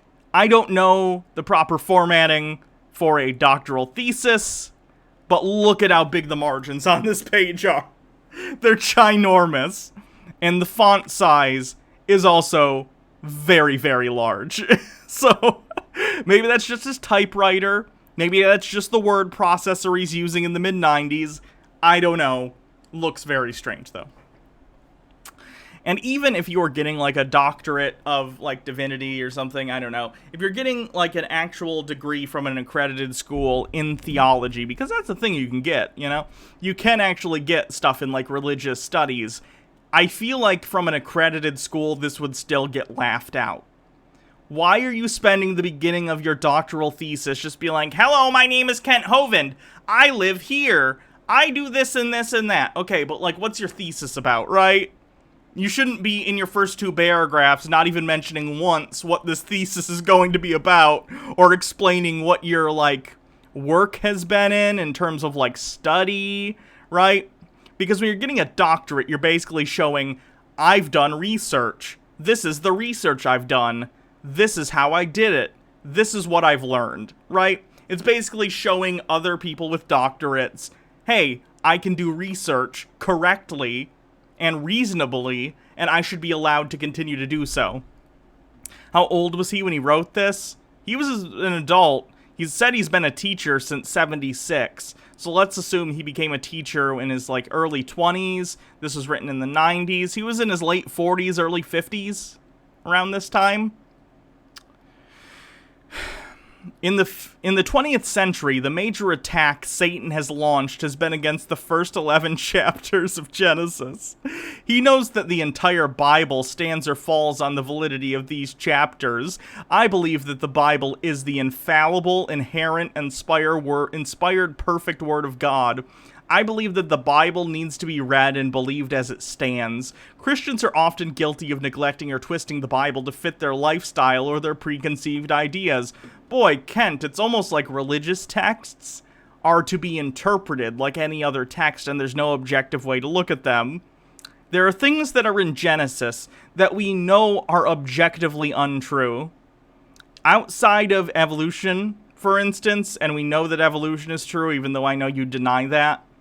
The fact is, Genesis mentions things like the firmament being, again, a model of the Earth that involves a flat Earth with no space, that believes that oceans above are why the sky is blue, that same firmament which cracks open during the Noah's Ark story in order to let water down from the sky, the same one that has like the waters below that crack up from the earth.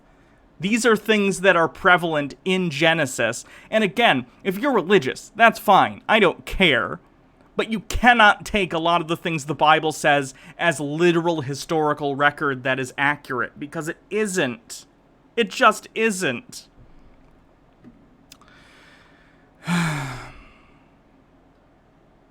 In this book, I'll be covering in a nutshell the creation-evolution controversy, so we're on page 2 and we're getting a thesis statement. In this book, I'll be covering in a nutshell the creation-evolution controversy. There isn't a controversy. There just isn't. I will explain why it is so important, the effects that the theory of evolution has had on our society, the creation alternative, and what we should do about the problem. I will try to answer questions that modern science has raised from a scriptural standpoint. I am without apology a Bible-believing Christian. I have been saved for 22 years by the blood of Jesus Christ, God's Son. I believe that God's word is infallible and flawless in every detail. You already said that in the previous paragraph. You're being repetitive. You need to pad this out. Was there a page requirement? If the Bible says that something was created a certain way, then that is just the way it happened. Do you have evidence for that, or are you just saying it? Because usually in a doctorate, you would, like, evidence the claims you're making with some sort of research you've done, not just make claims. Now, as a science teacher, I want to keep an open mind and understand why, how, and when God created the Earth, if those things can be known. But you don't, though, Kent. You've been debating people for decades about this, including myself, and it's been explained to you many times how we know what we know about the origins of the Earth and animals on this planet. And yet you deny scientific evidence and instead accept a book written thousands of years ago by unknown authors with no sources as fact.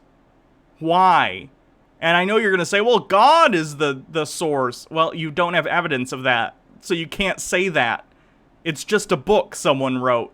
And until you prove that God literally transcribed it to people, much less that God exists in the first place, you're just talking out of your rear end.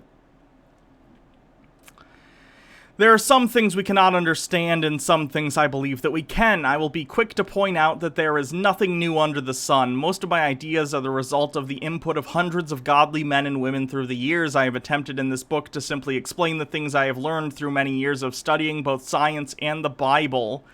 Not very good doctorate dissertation, then. Usually I think your doctoral dissertation is you doing some new research and coming to new conclusions, not just cataloging things that other people have said in the past. In the last 22 years, I have read hundreds of books by creationists and evolutionists alike on the subject of origins. Many great thinkers and scientists have had influence on me. I owe much to many, but I must, in the final analysis, take the blame credit for what is written in this book. Many things I can document and verify with the experts, whatever an expert is.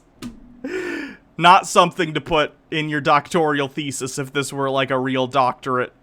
It's not, so it doesn't matter, but just pointing it out. Some things in this book I couldn't prove to anyone. Well, then why are they in the book? That's not the place for conjecture, not the place for unfounded conjecture, Kent. I'll only ask you realistically look at the ideas presented and ask yourself the simple question, why does this key open the lock? Does this answer the question? If it does, it just might be right. God. He got an A+ for this, didn't he? Oh, I have no idea. I don't even know how that works with a doctoral thesis. I think you probably just get a pass-fail, like you're a doctor or you're not.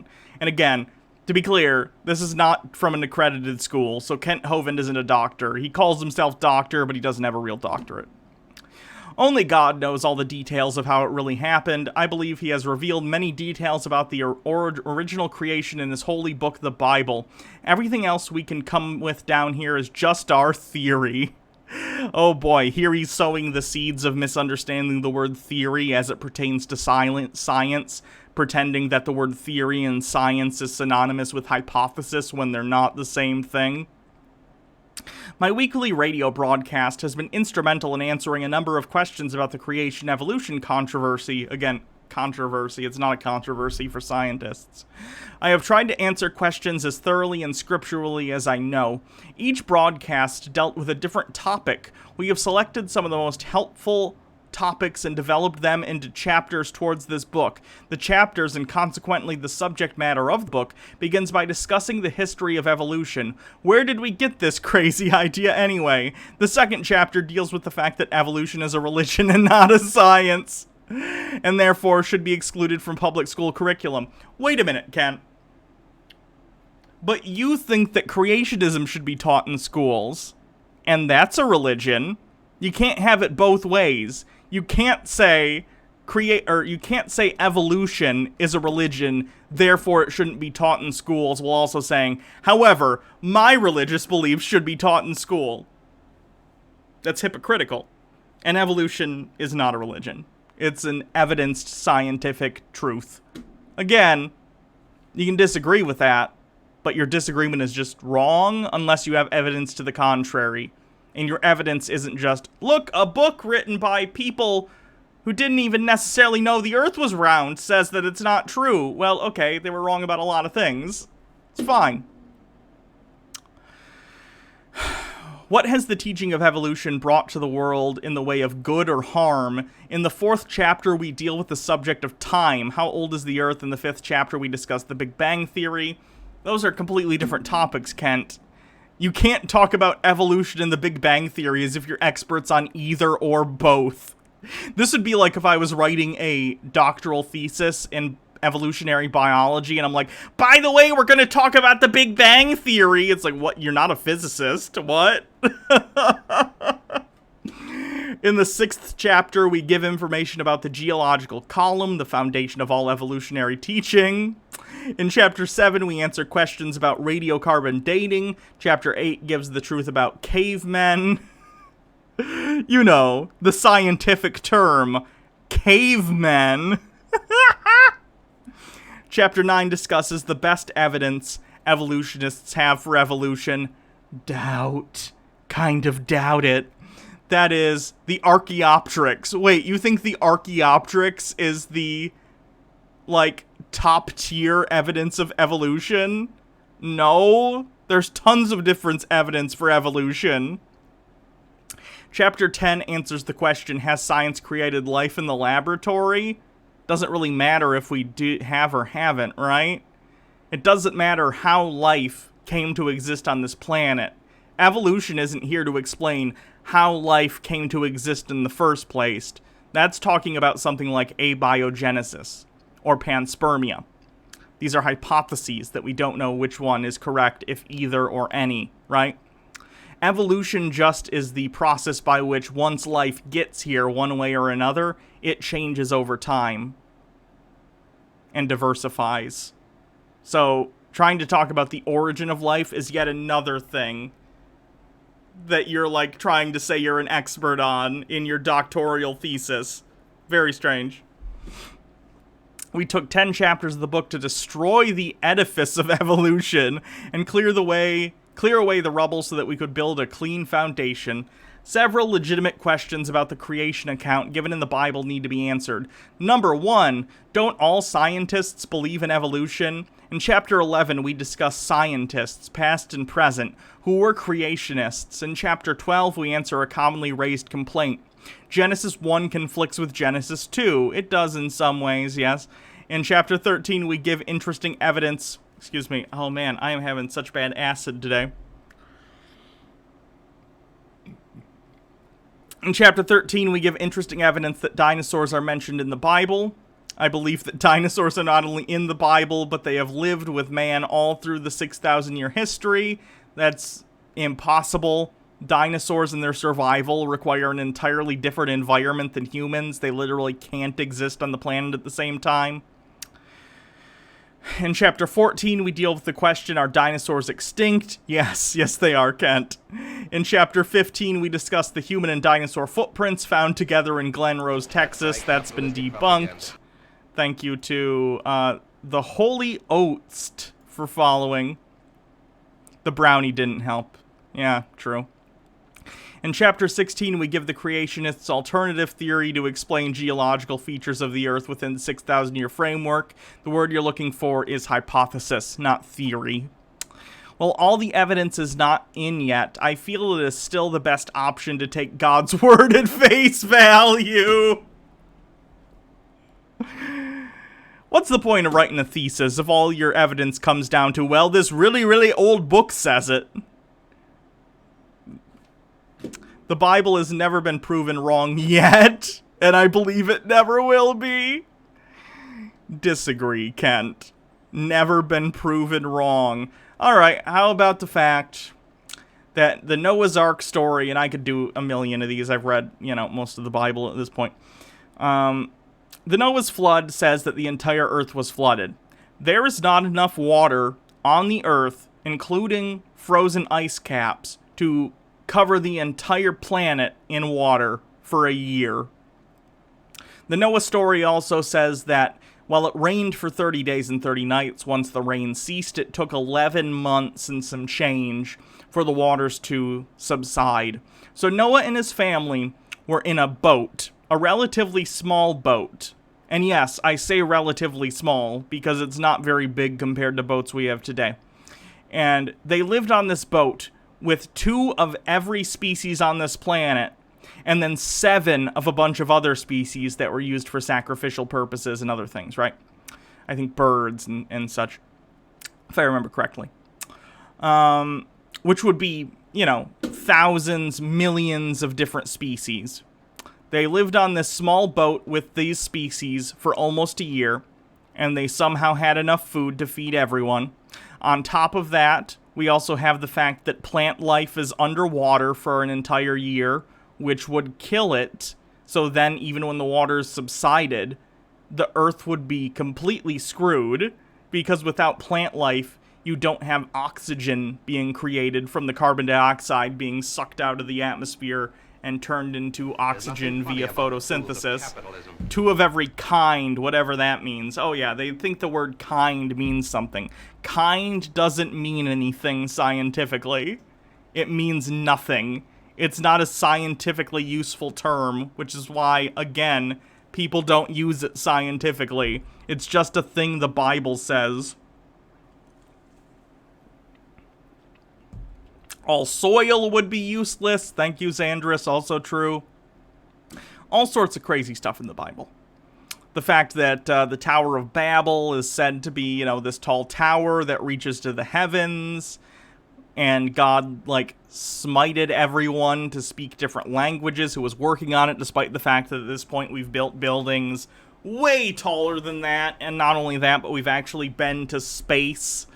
So that's taller than the Tower of Babel, but I guess God's okay with that.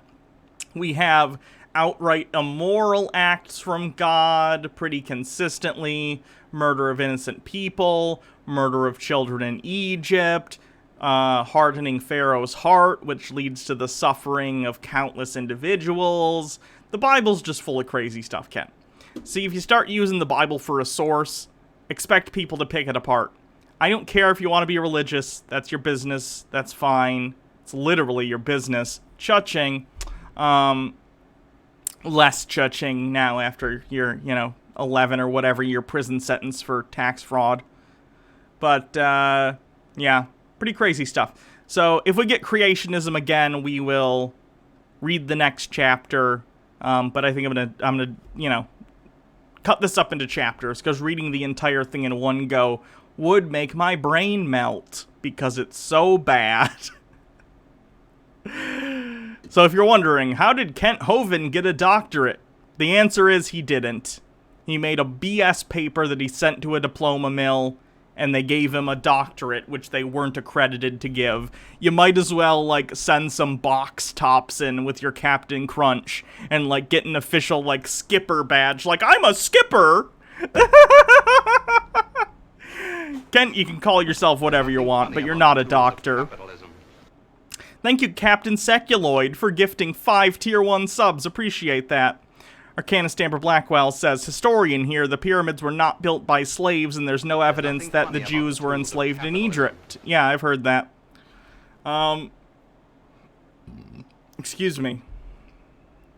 Runefar says, I think the worst part is that even though he's talking about theology-connected stuff, not actually discussing the relevance of this stuff to theology and discussing how we view it from a theological perspective, in many a sense, his dissertation in theology isn't even about theology. Oh, I know. Do you remember the Bible passage about how some kids made fun of a bald dude, so God sent bears to maul 50 children to death? Yeah. I think they say to, Elijah. Thank you, Honeybee, for 300 bits. Says, calling science a religion in the same as calling kiwi a banana, or a kiwi an Aussie. I'm glad we don't have these Hovind kinds in the southern hemisphere. True. Squid with 300 bits, thank you so much. We're on level 2 of a hype train, by the way. I really, really appreciate that.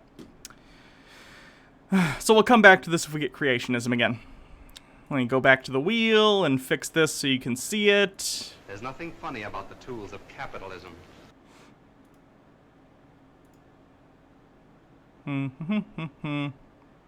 Whoopsie.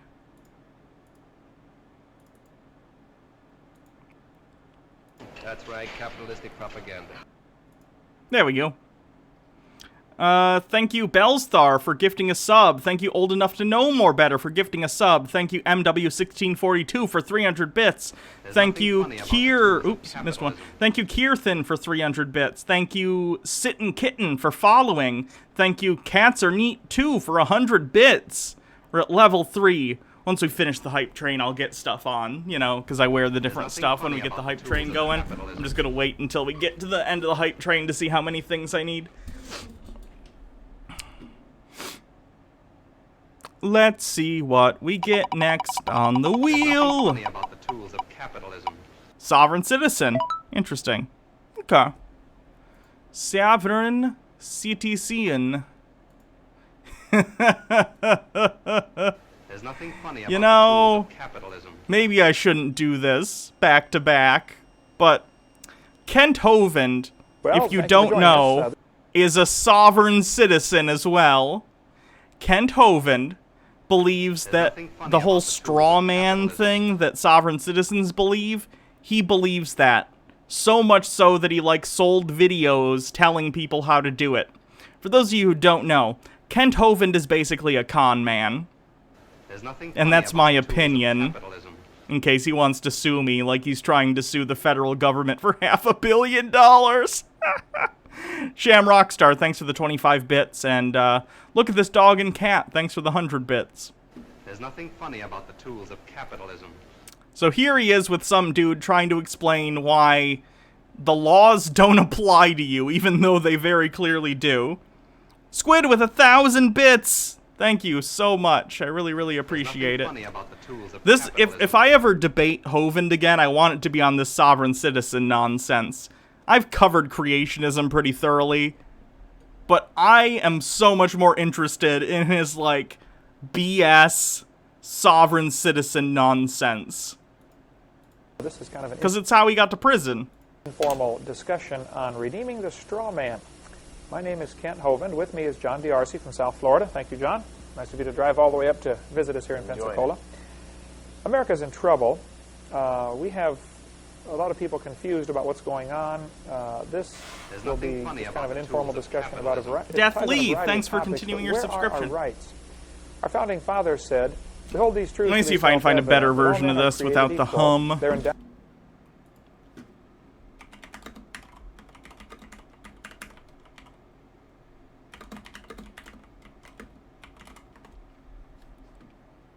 Redeeming the straw man.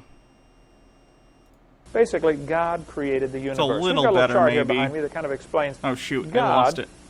Created people. States are supposed to be supreme. States' rights. Do-do-do-do. Do-do-do-do.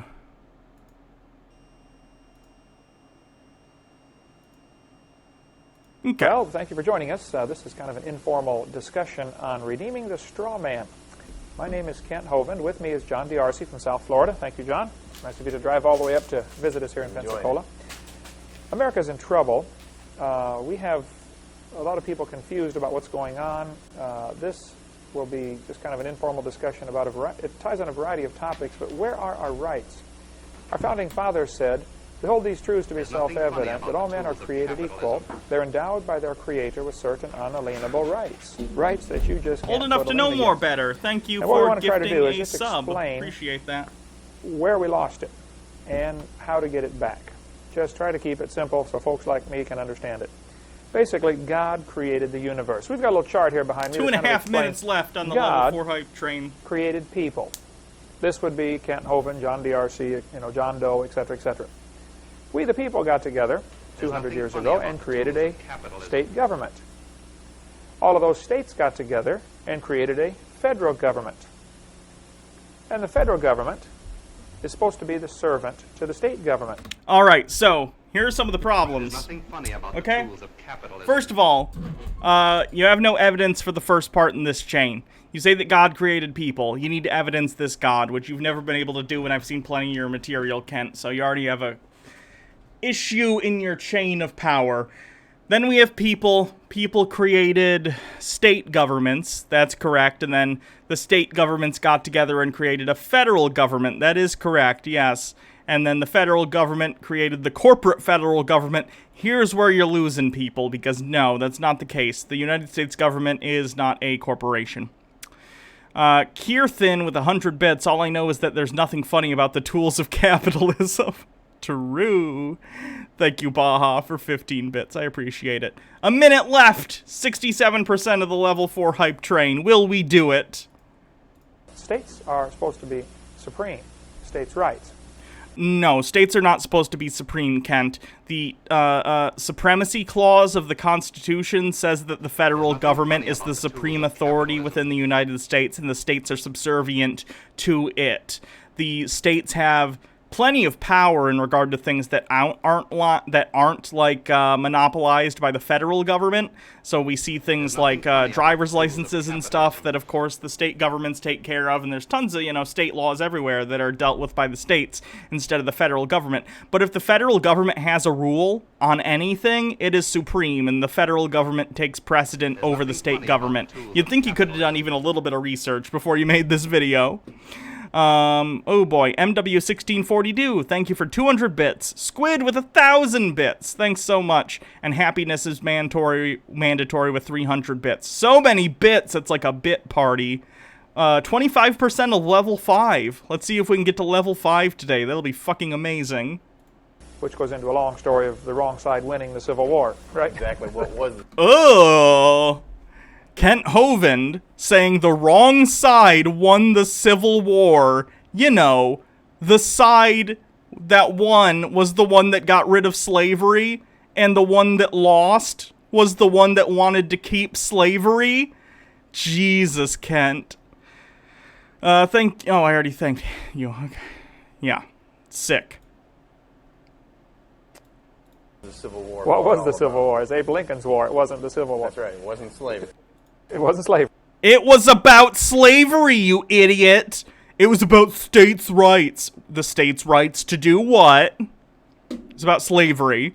You can look at the secession, articles from the various states and the constitutions of the various states that seceded from the Union, and many of them include slavery as part of their constitution.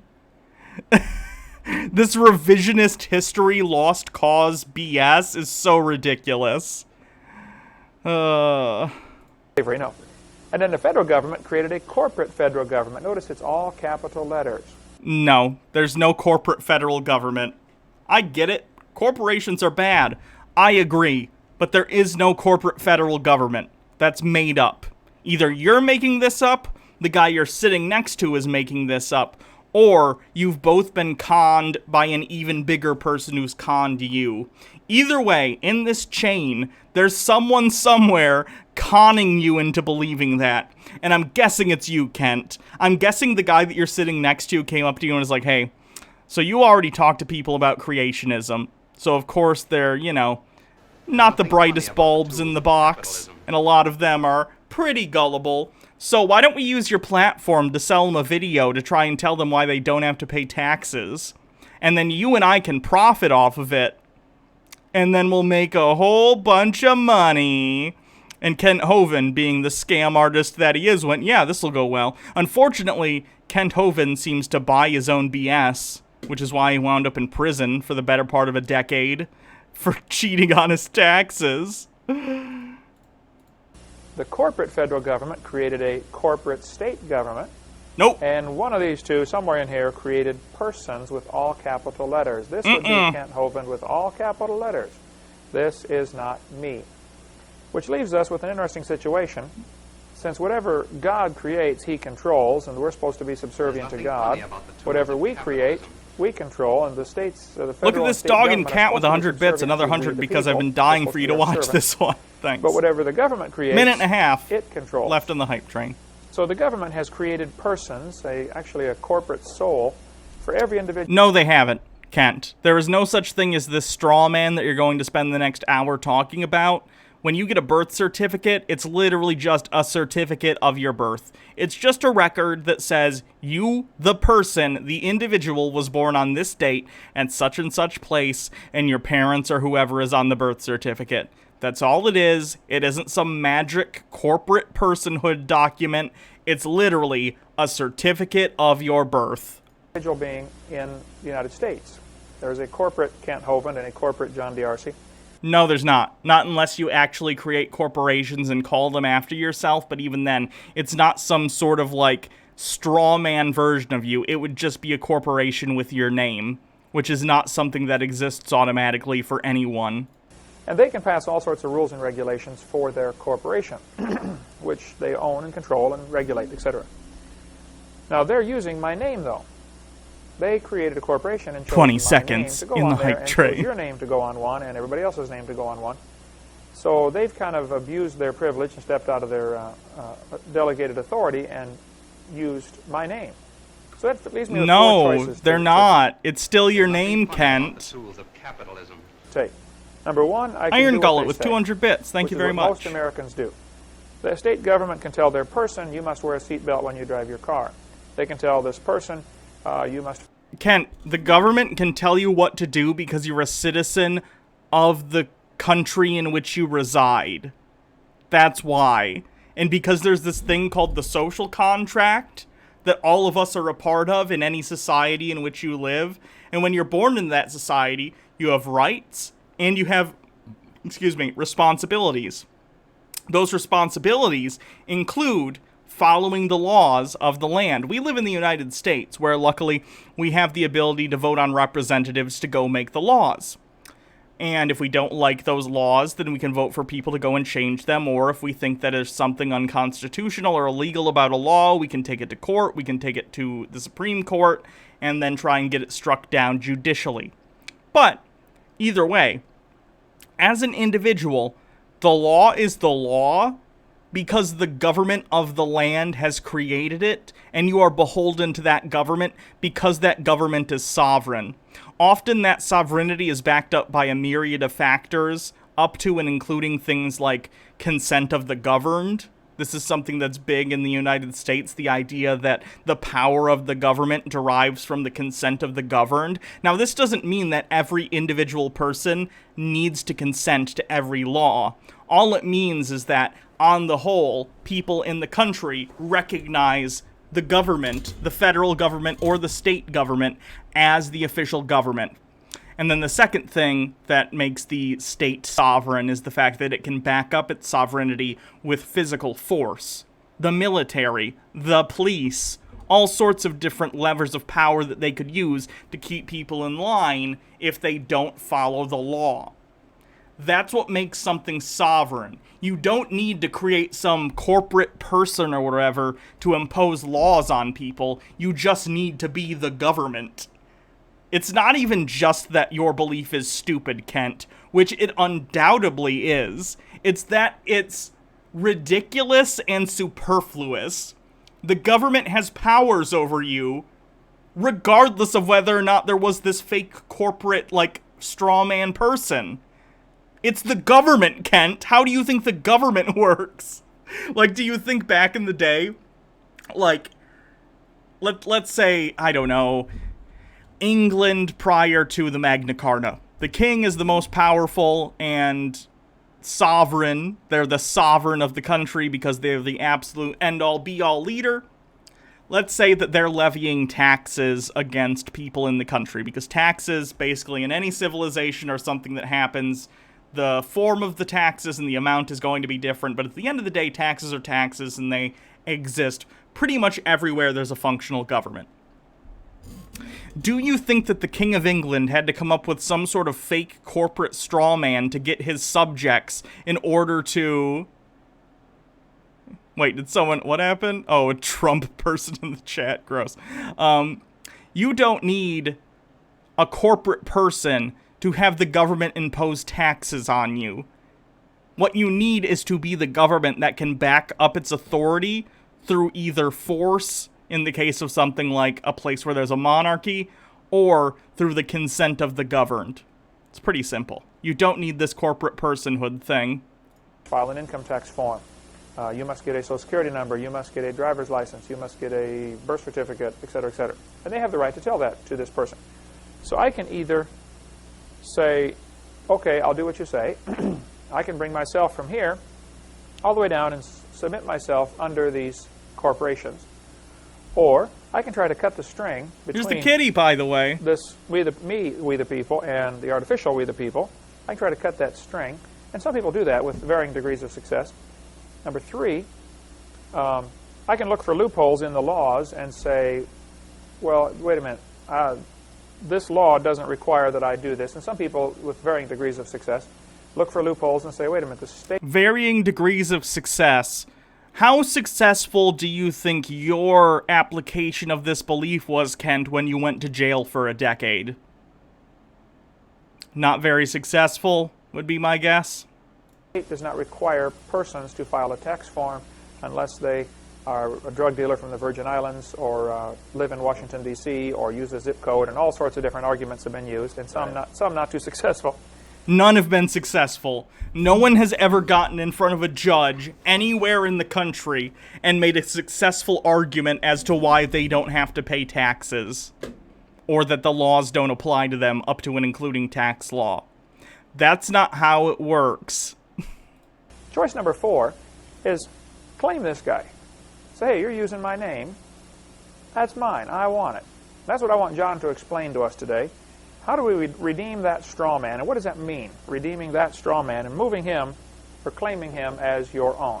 John, tell us about that. Well, redemption is basically very biblically grounded. Oh, yeah. Oh God, I want to see that book. Sovereign Citizens in the Bible. And it is the soul of the Christian's belief. This is Kent pre-jail. So this is before he got caught for doing all this stuff. And then once he did get caught, of course, he went to prison. I can find a quick article about it. Kent Hovind prison.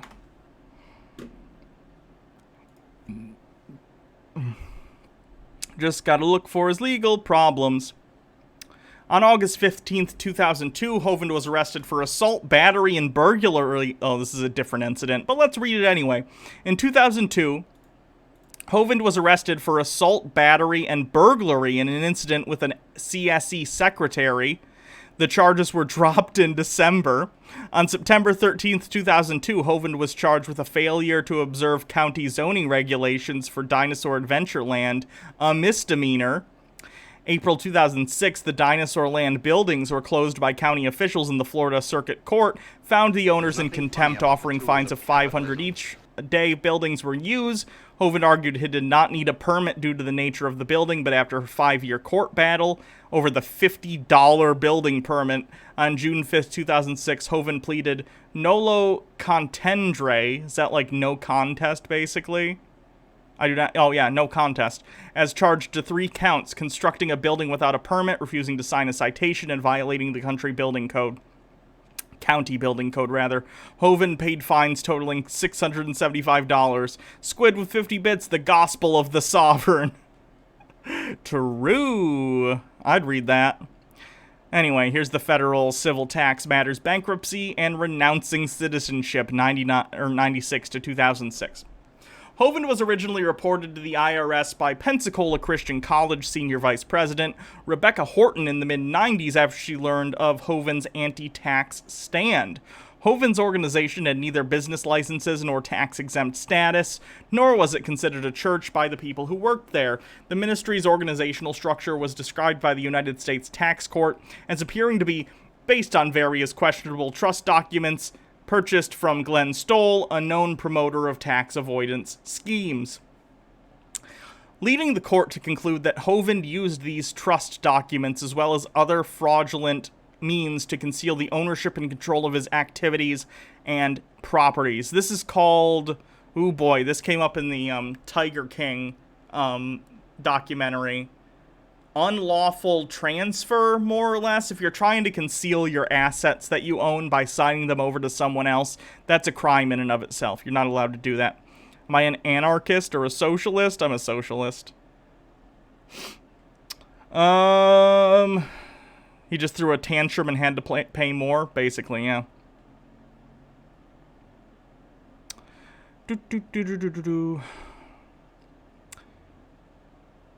According to the IRS, Hovind earned $50,000 a year through speaking engagements, and in 2002 alone, CSE sold more than $1.8 million in merchandise. On average, Hovind made bank deposits in excess of $1 million a year, and eventually that grew to about $2 million a year.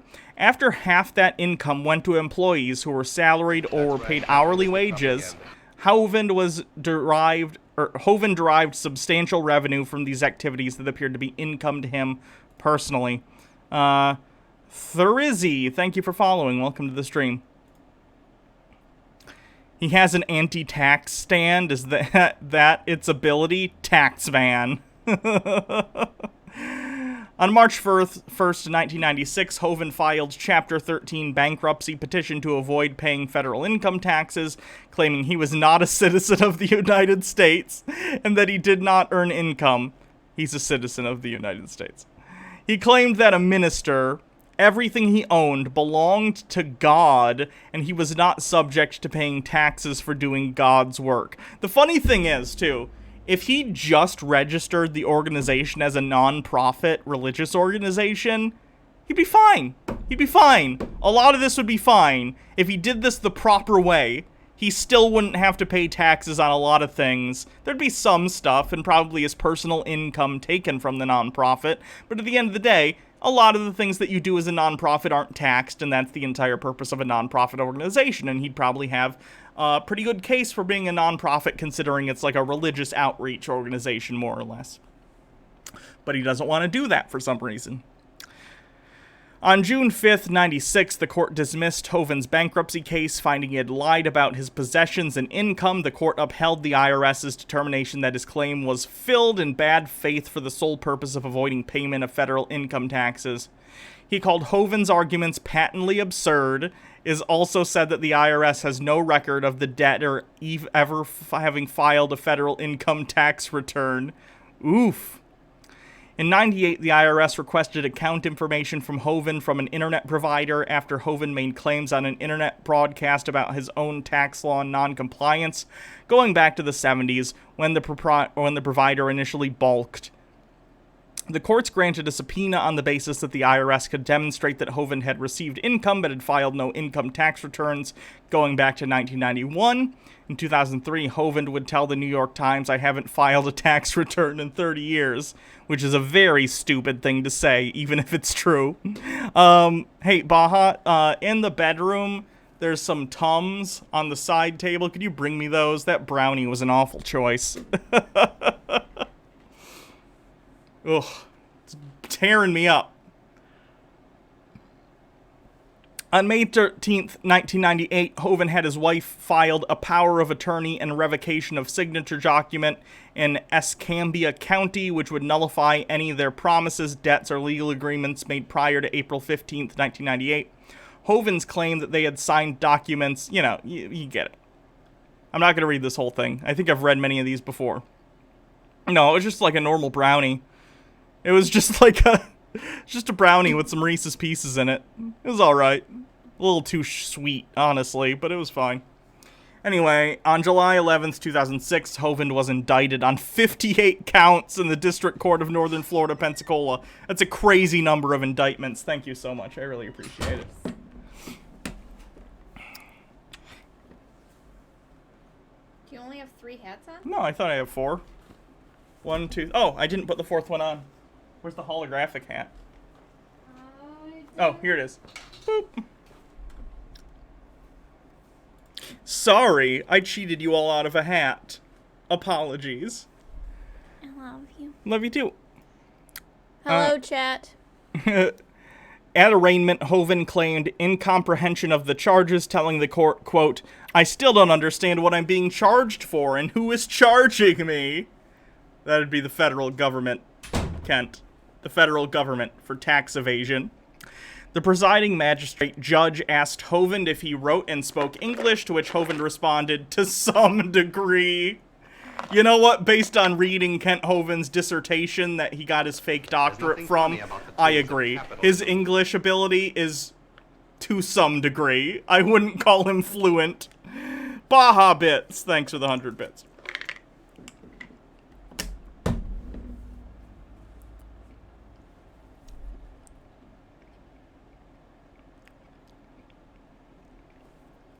Sorry.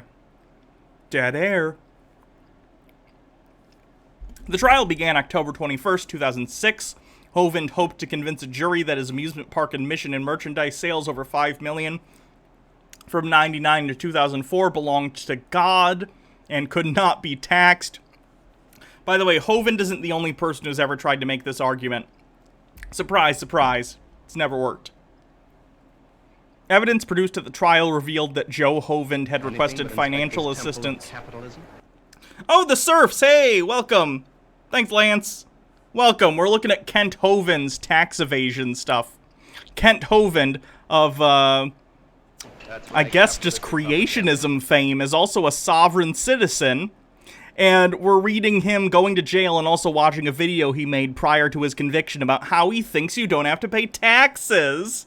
That's right, capitalistic propaganda. Anyway,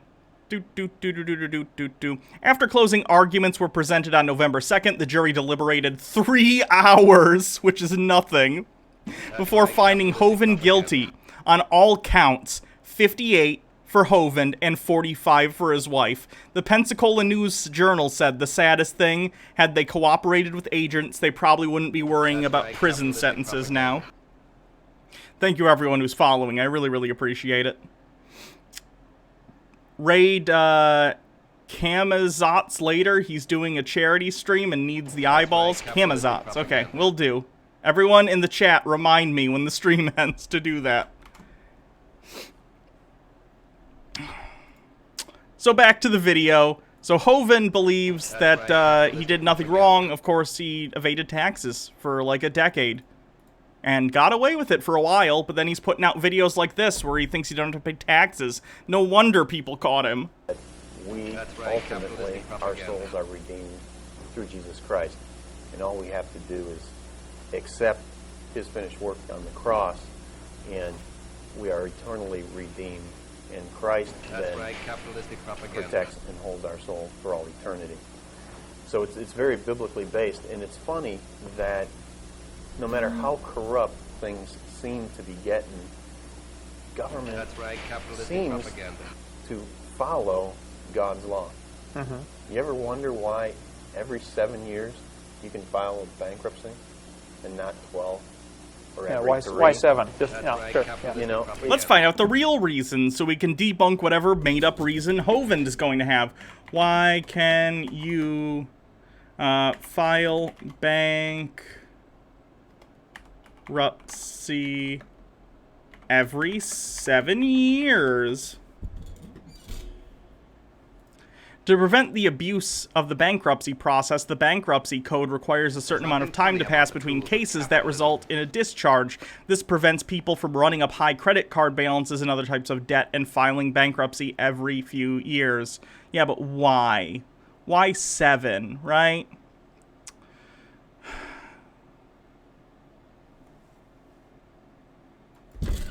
Why 7 years? That's right, capitalistic propaganda. Between bankruptcies. Ooh, my typos are just wild today. Longest amount of time between cases required 7 years. Why, though? I want to know why. Just a lot of people asking whatever. Either way, I don't know exactly why, and I'm not going to spend a ton of boring time looking for you guys, but I'd imagine, again, it's just a period of time so you're not abusing it. I'd imagine there's some, like, judicial or, like, legislative reason they came to in their research that 7 years was the amount of time that would be appropriate. Maybe that's the amount of time it would take to sort of get your affairs back into order and reasonably get your credit score up and, like, not be able to abuse the system, more or less. The Bible talks about things like that in your Jubilee and things like that. And there's another principle about giving your fellow man notice and grace. And a lot of people might say, well, why? The only good thing about Hovind is he put a video that he was straight up breaking the law. Yep. In Africa who never saw the Bible and expect him to have knowledge of Jesus Christ. And Isaiah talks about how God has given everyone notice. Then shall it be for a man to burn, for he will take thereof and warm himself. Yea, he kindleth it and breaketh bread. There's an old joke, I think, that goes something along the lines of, a missionary goes to, like, the deepest jungles in South America to go and find an unreached tribe that has never heard of Jesus Christ. And he's talking to the people there, and he teaches them about Jesus Christ and how that they'll go to hell if they don't get saved. And the person who's, like, the chief of the tribe says something along the lines of, but wait, if we had never heard about Jesus, would we still have gone to hell? And the priest says something like, no, you would be fine. God doesn't judge you. He bases it on the content of your character if you don't know about him. And then the chief says, then why did you tell us? Find that kind of funny. Yea, he maketh a god, and worshipeth it. He maketh it a graven image, and falleth down thereto. So we see one type of man that looks at God's nature, and he does not marvel at it, but he has rejected God's general revelation as opposed to object it, in stark contradiction with what David does. Yeah, David looked at himself and said, I'm fearfully and wonderfully made, in the book of Psalms, you know. In fairness, David also saw a woman bathing on a roof and then sent her husband to war to get killed so he could bang her. So let's not maybe take David as the #1 reference you should say when talking about the Bible. And as a biology teacher, I would agree, you know, all you got to do is study anything about human anatomy or biology, and you'll say, man, we are fearfully and wonderfully made. One cell more complex than a space shuttle.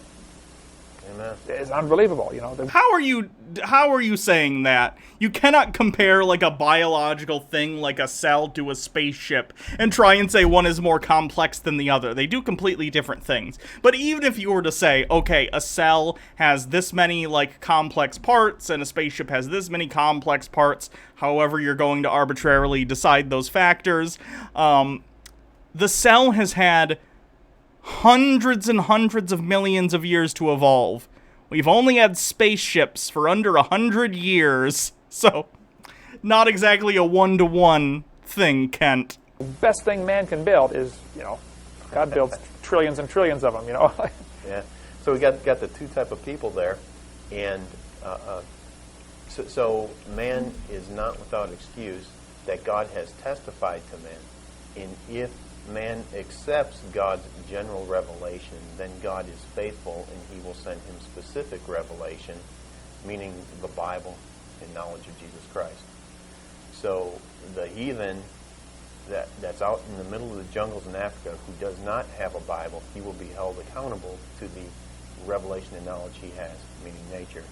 So that is a very basic principle of law that we have to give notice and grace.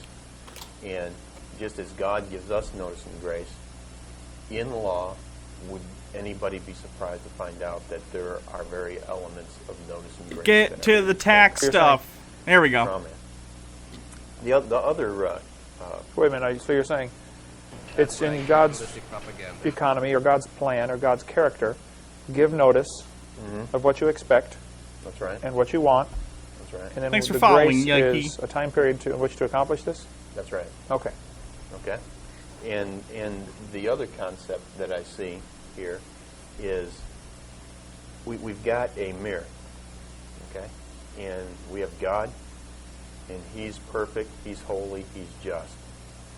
And the flip side to that... What notes is Kent taking right now? And he I'm imagining an insert shot where he's just drawing boobs. What is holy and what is just. Right? He's evil. And God, only God can create real, tangible things.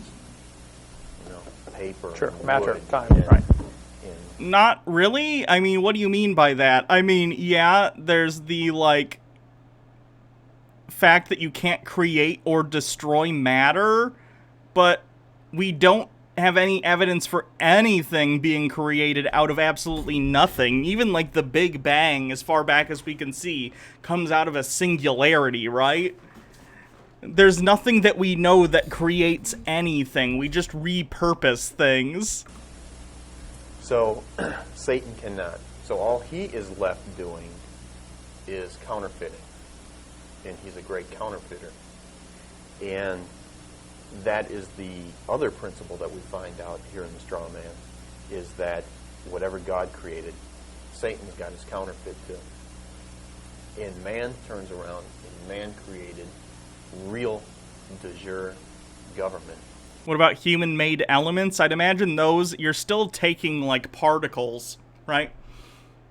When you, like, artificially create elements in a lab, I think what you're essentially doing is adding or removing electrons, because that's what differentiates different elements from each other, is the number of electrons in them. So if you're creating an artificial element, all you're doing is forcing another electron in or out of a system, right? You're not actually creating something new. Oh, sorry, protons. My bad.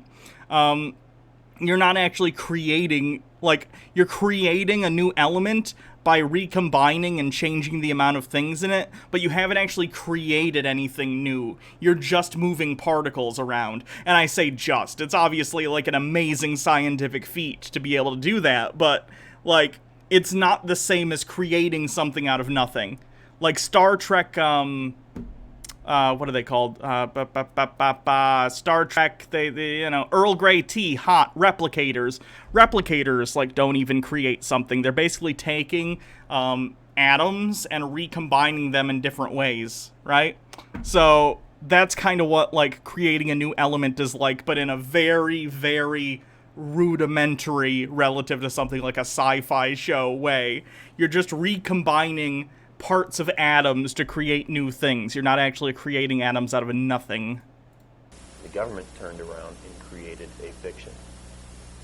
And I like to think of the state, in fact, when we start talking about government, when I mention the word state, I think of the state that is created in the womb, mankind. Okay. That is real government. And our founding fathers said, there is where the basis of all government, you know. Sure, the founding fathers, oh God, I hate talking about the founding fathers because people fetishize them so much. Our governmental system is more or less at principle level at the very least, if not at practical level, enforced by the consent of the governed, right? Our government, at least in theory, exists because we as citizens allow it to continue to exist. It was put together by a group of people who, again, weren't representative of the entirety of the population, not by far, but nonetheless, at the very least, foundationally speaking, the idea is that the people of the place in which they are governed should consent to the government. Of course, in practicality, a lot of this is enforced by, like, the military, the police, the threat of imprisonment, all those sort of things. But at the end of the day, the government is the government of the place in which you live. It's not super complicated. Kent and this dude are trying to scam people and try and get all philosophical about, like, government. And that's an interesting thing to do and talk about, like, political theory. But at the end of the day, you and I can argue all day about if the government is, like, legitimate or whatever. But at the end of the day, the cop's still gonna give you a ticket if they pull you over for speeding. You know what I mean? Like, the fact that you're like, ooh, actually, I don't think the state government or the federal government has power over me because actually I don't consent to their rule. All right, let's see how it goes for you. It's held within mankind. Right. The executive, legislative, and judicial. Even in Genesis chapter 10, after the Bojuka flood, God told Noah, thank you for following. He established government. He said, whoso sheddeth man's blood, by man shall his blood be shed. That's a great point. You're right. And we have You're okay our with fetishizing the founding theology, fathers as and long we as have it's covenant theology. as long as it's kinky And a Hamilton lot of times fanfiction. I meet people who want to throw away covenant theology. Agree. And say we're under dispensational theology. And then other people that want to say there's no dispensations and they're all covenant theology. And the other point that I think is important is we can't sit here and say, well, we're under grace, let's throw law out. Because very clearly, law does apply in our life. If you don't believe so, go jump off a 10-story building. You'll find out how quickly law applies. The law of gravity is applying all constantly, right? A circle has 360 degrees. At least Kent isn't a flat earther. I swear, that's like the one grift he isn't into. He's into creationism, he's into sovereign citizen stuff, but he's fine with gravity. And unfortunately, in the year of our Lord 2020, I have to give him credit for that. Whether you like it or not. Exactly. Right, sure. So, but law does not affect our justification. Okay? But if we keep certain laws, we might live a lot longer and be healthier. Get to the tax. Apply because will so said about today. License they'll never pocket. No, never told McDonald's friend. Okay, if we were to go out today and just start building a McDonald's franchise, but we never paid our license fees and we never told McDonald's about it, we just figured they got millions of stores, they'll never know. We could probably get away with that and keep going. I wonder how long. Now I'm curious. Someone should do this. Build a McDonald's somewhere and make it as identical to a McDonald's as you can. And see how long it takes for McDonald's corporate to notice. Would it be like a week? Would it be a day? Would it be a month? Like, there's so many. There's not like McDonald's enforcers driving around being like, let me see your license. If you just built a McDonald's somewhere, it's entirely possible you could get away with it for a while if the food quality was on par with McDonald's and tasted about the same. And sticking the money in our pocket. Now, most Christians I know would probably say, ooh, John, that's very unethical, right? But as long as we didn't get caught, we could get away with it, okay? In essence, that's what's happened to us. They have created a straw man, and they are using this entity.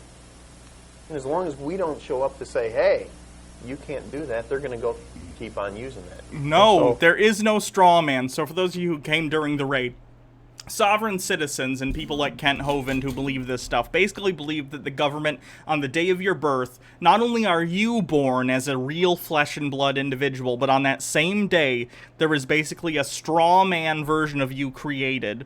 This is like your birth certificate and your social security number.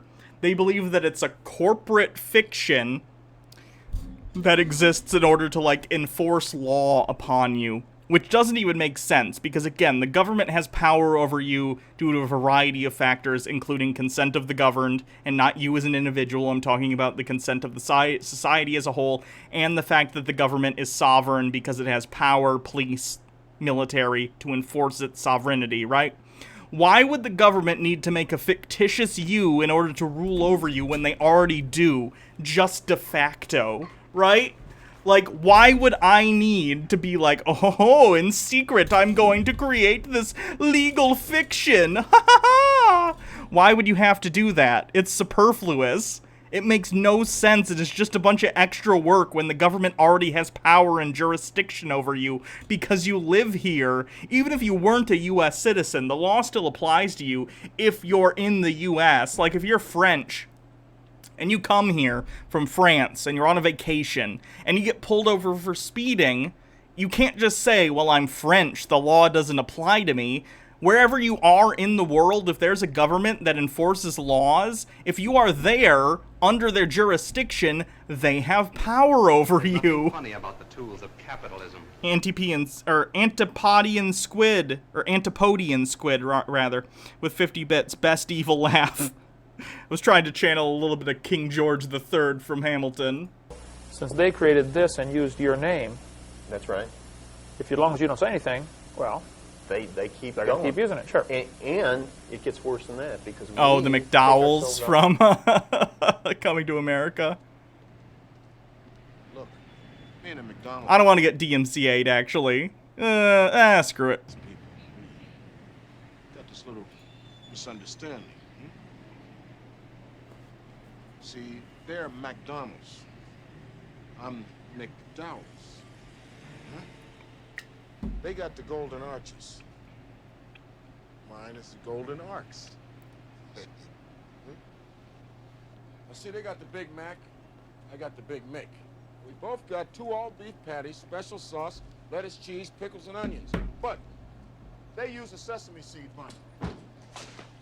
My buns have no seeds. Funny movie.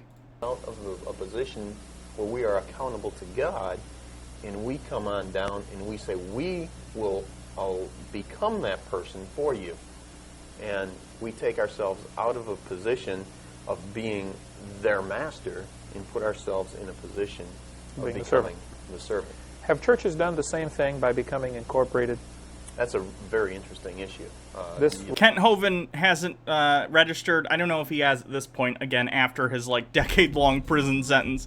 But at least prior to his prison sentence, he had not registered his church, his organization, whatever you want to call it. It's not really a church. I'd more call it either a broader thing, like a ministry, sort of like Living Waters has a ministry that's Ray Comfort's thing, or if you want to like talk about Ken Ham's Creation Museum, that's part of his ministry. Either way, you could register yourself as a non-profit religious organization and get away with not paying a lot of taxes, because that's the entire purpose of these non-profits, is to like say, hey, we're not trying to make money, we're trying to do a thing for either religious or charity purposes. And that's fine, you know, I don't necessarily have a problem with that. I'd rather the churches get taxed, but, like, at the end of the day, as long as it's, like, applied equally to every kind of church, I guess whatever. That's not the hill I'm gonna die on, at least not today. It's an issue that's not at the top of my list of things to hate. He could get away with avoiding so many taxes if he just registered his stuff as a non-profit religious organization, but he refused to and thought that he could just say, oh, I don't make any profits. All the money I make is actually God's money. You can't do that. Really? Can you have God appear in the courtroom today and testify to that? If so, please, then yes, we'll let you off.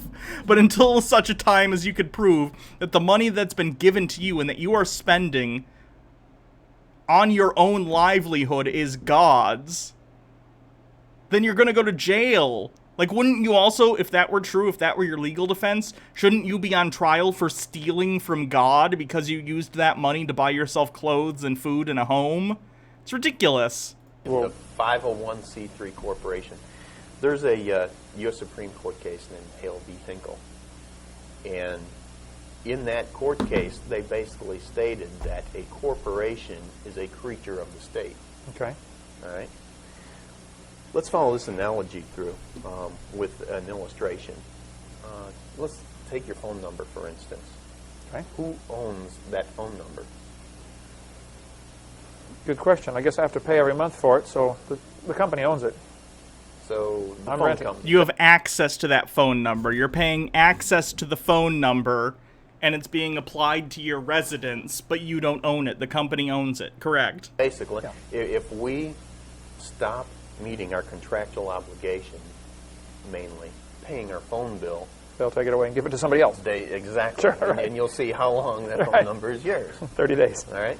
So the same thing with a corporation. A corporation is a creature of the state, okay? You have to apply to the state, okay? You fill out all these articles in the corporation, and it has to follow the guidelines that the state sets, all right? Once they get these articles of incorporation and you pay a fee to the state, they will stamp that thing in and you become a corporation. That's true. I've done this before. When Jake and I were starting out on YouTube, probably not even starting out, but at some point when it became like an actual business, we filed for an LLC. We have an LLC here in Michigan. I still have the paperwork around here somewhere.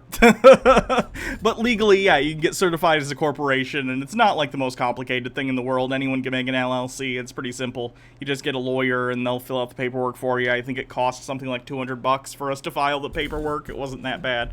And yeah, like anything, you need to follow the laws once you are a corporation. It's fine. There's nothing nefarious about it. All right? But they've got some, just like that phone bill, they've got some. We'll move on guidelines to you something gotta else follow. soon, by the way. We're not going to watch this whole thing in one shot, because it's very long and a bit dry. Minutes. You've got to pay a fee every year to use that corporation. And if you don't pay your fee every year, you can't even defend a lawsuit that comes along.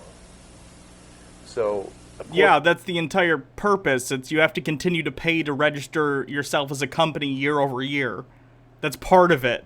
I mean, again, you're like, if I break the law, then I can't use the law to protect me. Like, well, yeah, that's the point. You got to follow the rules to make sure that you stay registered as a corporation.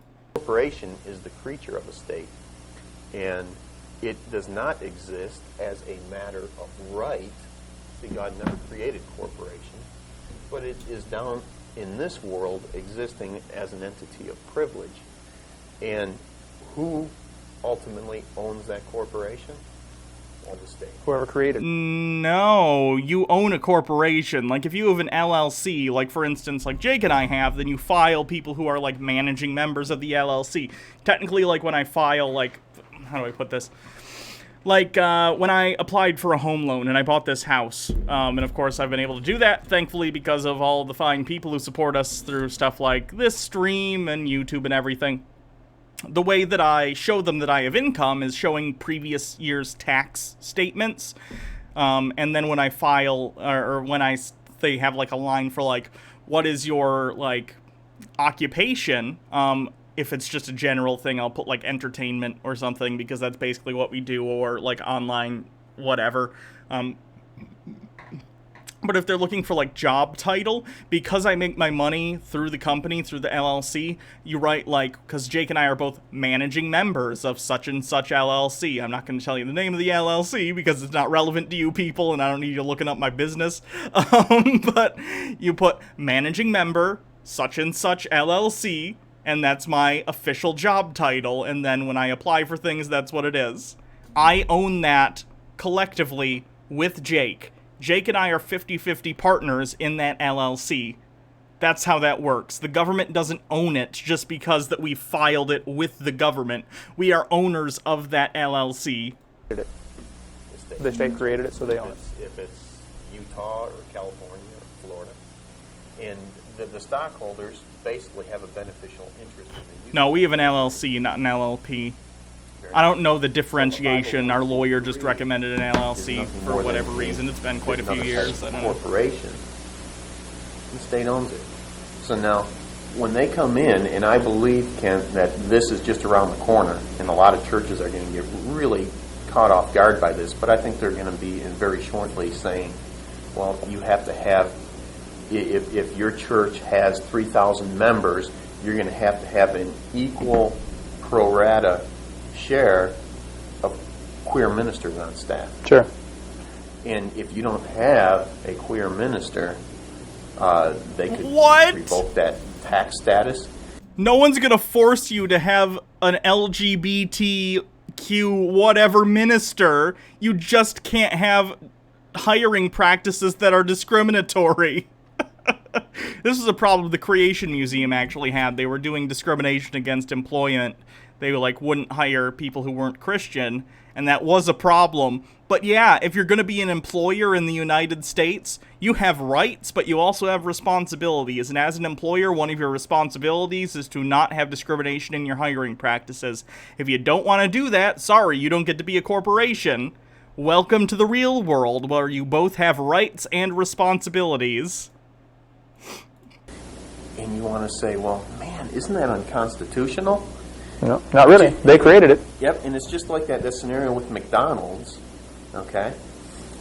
If you want to sell Grandma Hovind's 1-pound hamburgers, you can do that. But once you enter into a franchise agreement with McDonald's, you can't sell Grandma Hovind's hamburgers. I have to sell what they tell me to sell. You have to, Right. exactly.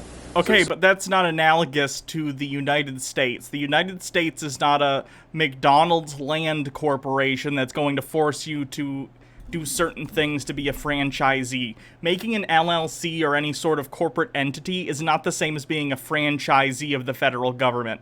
They're not even close to legally the same thing. This guy has no idea what he's talking about. So if we have left our position with God and we have elected to become this corporate franchise, and they say you will have queer ministers, at that point in time, I think as Christians, it becomes a matter of, are we going to honor our contracts? Yes. Jesus, these guys are the worst. Okay, that's enough of that for today. Let's go to the next thing on the wheel. Incels. Oh, God. I hate doing the incel stuff so much.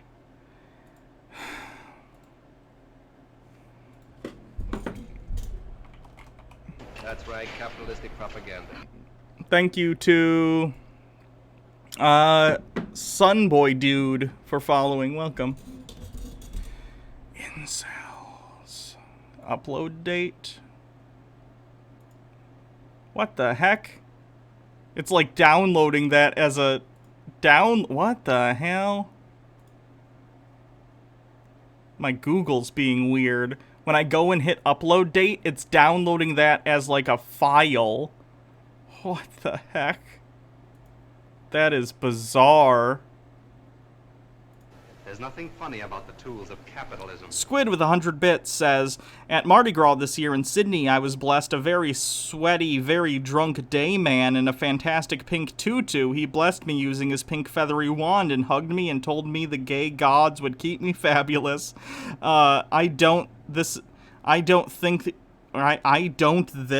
is the queer minister they have in mind. I'm assuming you mean think, but I'm on board with it.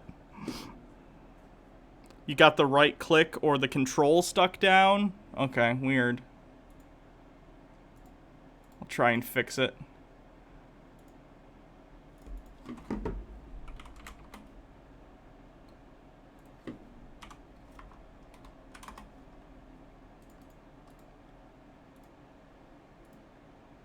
There we go. Now it worked. Very strange.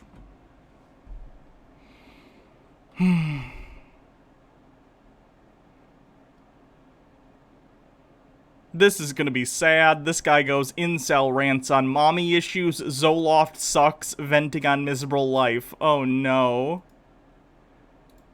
Oh, this is gonna be depressing, I feel like. Hey.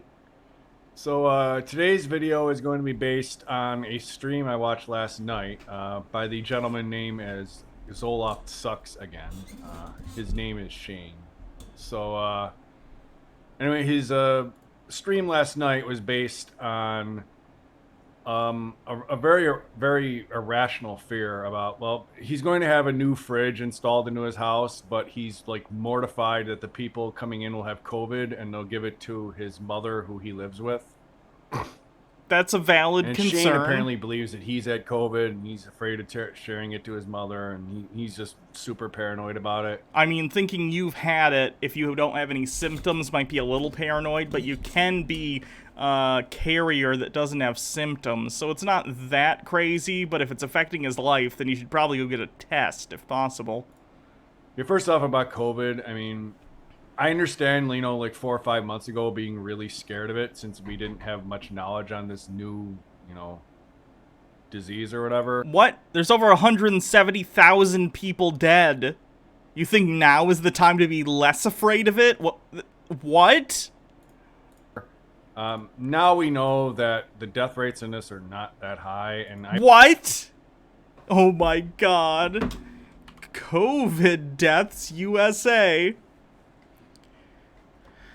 So 5.5 million people have gotten it, and out of that, 173,000 people have died. That's bad. That's real bad. And even people who've recovered, many of them have had respiratory issues that have continued. It's causing lifelong respiratory issues for these people. Dude, seriously? I believe most of the fear-mongering about this is a political play, but you can feel free to debate me on that or whatever. I'm not going to talk about that much. Debate me, bro! But, like, the main point here of, like, what I took from this video is that Shane ran on here for, like, easily half an hour in, like, constant fear that his mother is going to die, and his mother is the only person in his life, and all of his focus is on his mother. And apparently, like, his mother... Okay, he cares about his mom. He's worried about her because she's in a group, I'd imagine elderly people, who might be immunocompromised, and if they get it, they're more likely to die than almost anyone else in the population. Of course he's gonna care if he has a good relationship with his mom. Her, like, is pretty mean to him. She says a lot of horrible shit to him. Like, he gets upset about it often. But yet, his mother is the only person in his life, and she has to be there for him, and he has to take care of her. Okay, like, I might sound like, you know, a psychopath here or whatever, but... He's about to say some real effed up stuff. If taking care of your mother is regularly the main focus in your life, your mother failed you. Okay? Like, I understand, like, there's gonna be... Look, I'm not gonna stand here as poster child for great parent relationships. I don't talk to either of my parents anymore.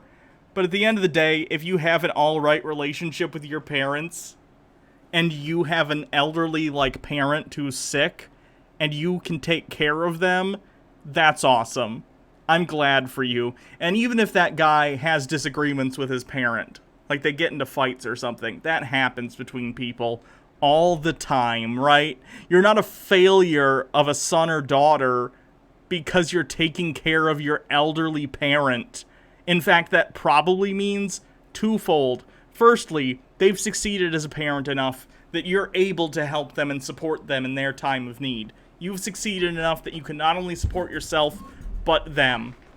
And secondly, apparently, even if you argue, you like them enough still and care about them enough that you're willing to do so. What is wrong with you? Times when your mother gets sick, or, you know, your mother needs help or something, or your parents need help, that's fine. and like your parents should be a part of your life. But when it gets to the point where it's like the main focus of your life is taking care of your parents, they failed you. Life is not supposed to be that way.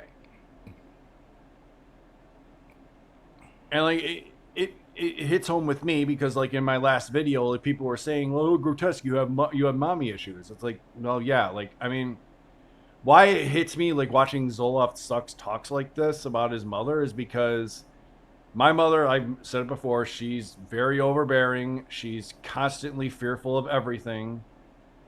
And she's... Okay, just because you have a bad relationship with your mom doesn't mean you should project that onto other people. Like, I have an awful relationship with my dad, and I don't talk to my mom anymore for a variety of reasons. That doesn't mean I'm going to project those relationships onto other people because I'm an adult who recognizes that everyone's relationship with their parents is going to be somewhat different. I kind of pulled the wrong card, the dice rolled the wrong way, and I had bad parents, but that doesn't mean everyone else does. Controlling. And she's like that easily fearful, manipulated. She's easy to manipulate. And she's never really had many social contacts in her life. I mean, she only had me because she settled for my dad, who was like one of the only guys who was nice to her. And she had me when she was 16, 17 years old. So, you know, her dad was abusive. Her mother was a drunk who died young. So, she's just got like these massive issues, and she wants me to be like that one stable part of her life that she can control. Okay? That's bad. That's bad parenting. Okay, and I'm sorry for you, but what does this have to do with this other guy who apparently has a decent enough relationship with his mom that he wants to help take care of her and he's concerned for her health? Why is your relationship have any sort of connection to this story? All you're doing is saying, I'm projecting, I'm transferring my problems onto others. Like, if you're self-aware enough to say that, be self-aware enough to say, this has no bearing on their situation and I should stop bringing my problems and applying them to other people's lives when they don't necessarily apply. That's building a life that's going to be mentally fucked in the head. And like why, like I say I have mommy issues because like the only like life lessons my parents taught me about relationships, like my mother's view on relationships were get a job and make lots of money. Basically, she just said, get a steady job and then, oh, you'll just find a girlfriend magically. And then you'll give me the grandchildren that I deserve. This is the shit that I was put in my head. This is like next level bitterness. And basically, the main parts of any conversation I have with my parents are, well, when I get old, you have to take care of me. That's not healthy, fam.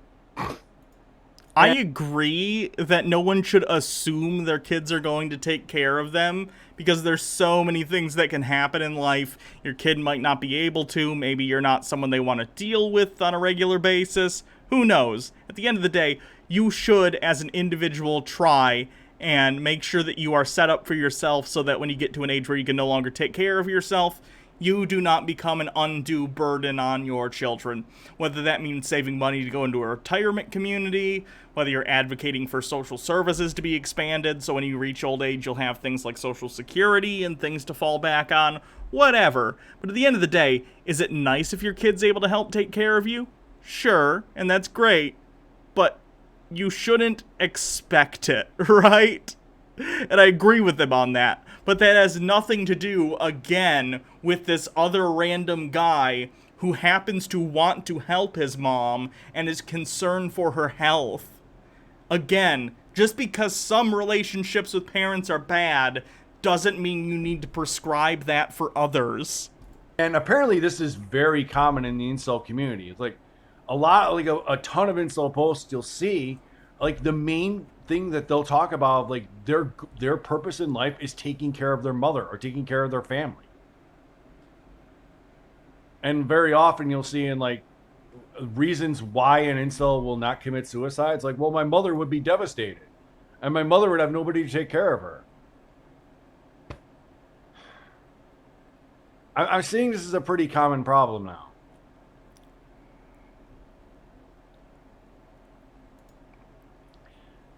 Relationships like this with your parents, especially your mother, it's not healthy.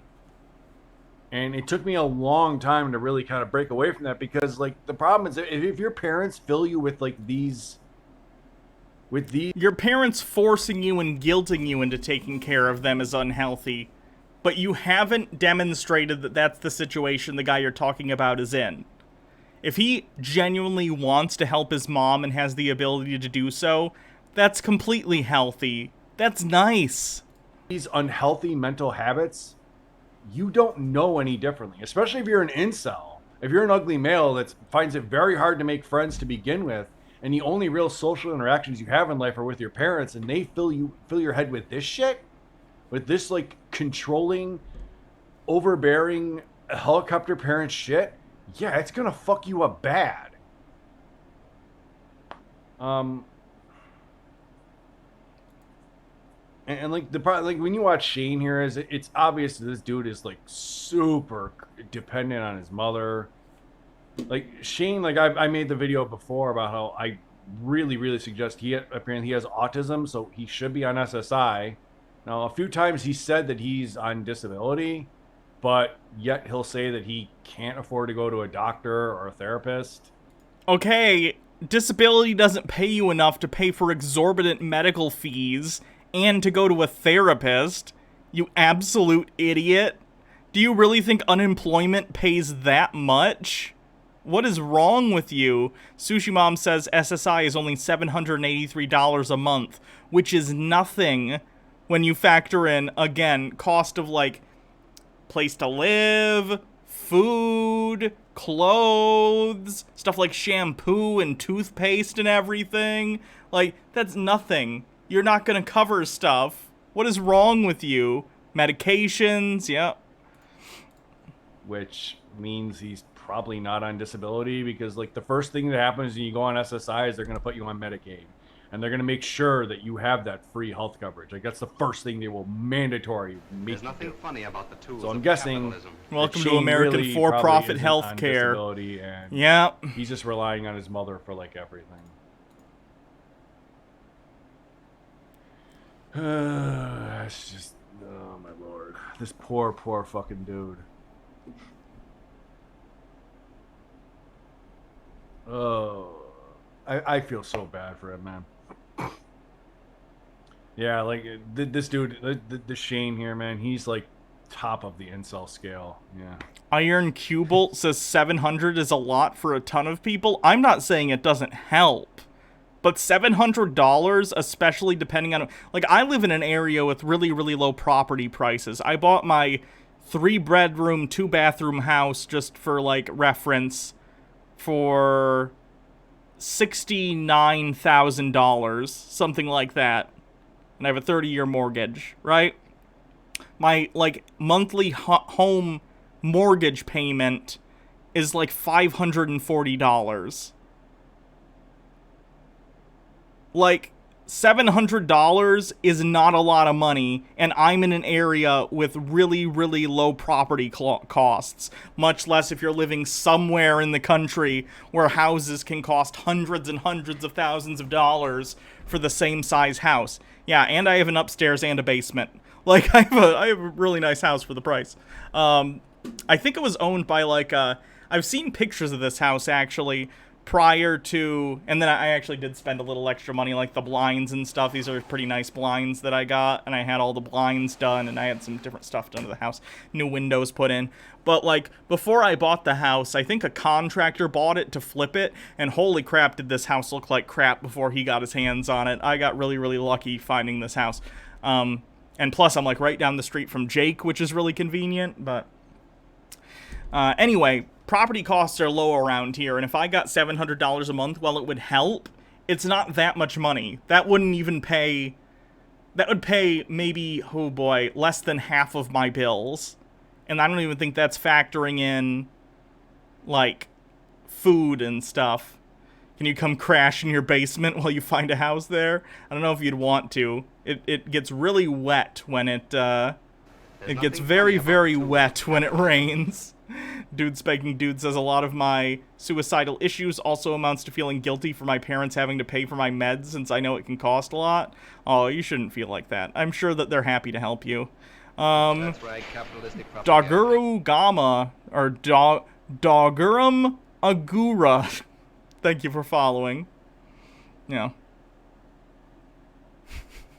Top hat is fresh. Yeah, it's supposed to be a hat from, like, Back to the Future 2.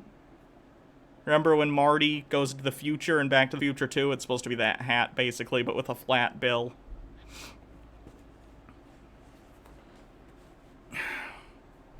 How many people were murdered in my house? Honestly, I wouldn't even care if there were. I don't believe in ghosts, so I'd be completely fine with that as long as it all got cleaned up right.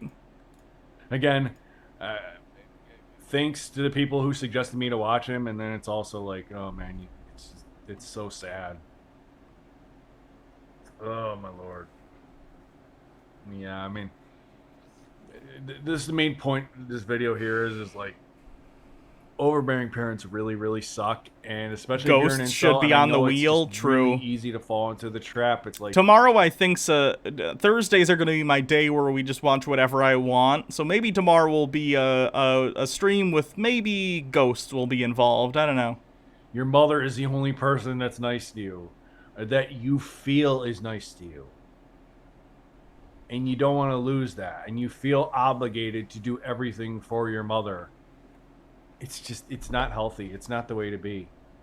And like, I know because I was stuck in that rut for years. And it really wasn't until my 20s that I was like, I can't live like this. Because my mother was making me really, really unhappy. I was like, everything, like all of our interactions were based on trying to make my mother happy. Doing things that make her happy. And you can't live that way. It's not right. It's not right to you. It's not right to her son. She's being a bad parent. And like, it sucks because it's not like you can like make her stop. You can't, I mean, it's pretty much impossible to even talk to your mother about this. Because you know it's just never going to go anywhere. That's why, like, it's important, you know, for incels, you know, even if you are like a NEET, to try being more of an individual and not relying on other people. And for those of you who don't know, a NEET stands for not employed, not educated, something else. It's something like that. It's basically saying you live at home and you do nothing. Like, I'm lucky that, you know, I'm very, very, very lucky that I'm on autism bucks now. Not like, in I'm training. So That's what the T stands for. Thank you. Like, that's why not I in education, employment, or training. I'm very happy now that I don't have to rely on my mother at all. Because I did rely on my family for a long time. And you don't want to be in that situation, especially if you're in with overbearing parents like this, because it's not going to get better. Your mental state is not going to get better. It's only going to get worse and worse and worse. And then when you get to the point where your parents do die, and then you have nothing at all. Brutal. I don't know. Like, the sad thing is when you watch Shane is that he doesn't, like, when you watch his streams, like, he basically ignores comments altogether. He's not receptive to any communication at all. I think NEET Like, comes all from he's really looking for 4chan, is, by the way. You know, validation for, you know, the intense paranoia he's feeling. So it's like you can't even reach out to this dude. So it's like it's why I don't even want to show his stream, because there's no point. Like, you can't talk to the dude. He's just stuck in his way of, like, the only reason for his existence is his mother, who makes him miserable and makes him feel miserable and ruins his life. Yep. Overbearing parents suck. You're not. Why are you assuming this guy's parent is overbearing, though? You have no evidence of that. Jeez. I'm glad I broke away from mine mostly. I'm much, much, much better for that. I should have done it sooner. Maybe if, you know, I had more of that individualist thinking in my teens, maybe I wouldn't be an incel. But yeah, mommy issues, fun. Oh, Jesus. Okay. There's an incel. Wheel, what's next?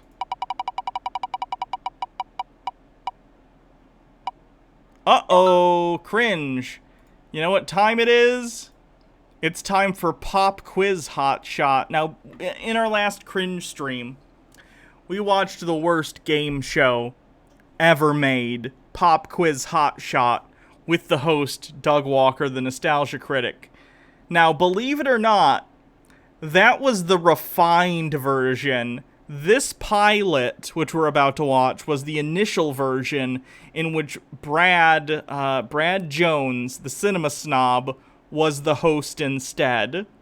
So this is the version that they saw and went, wait a minute, this isn't good enough, and then they retooled it into the one we saw last time.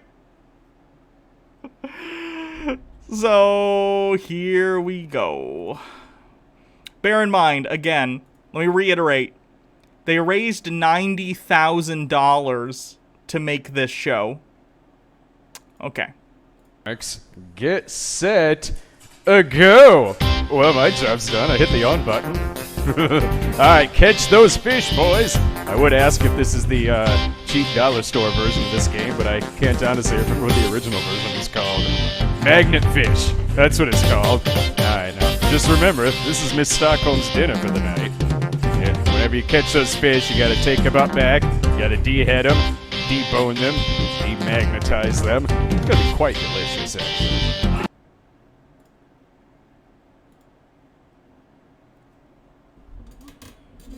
$90,000.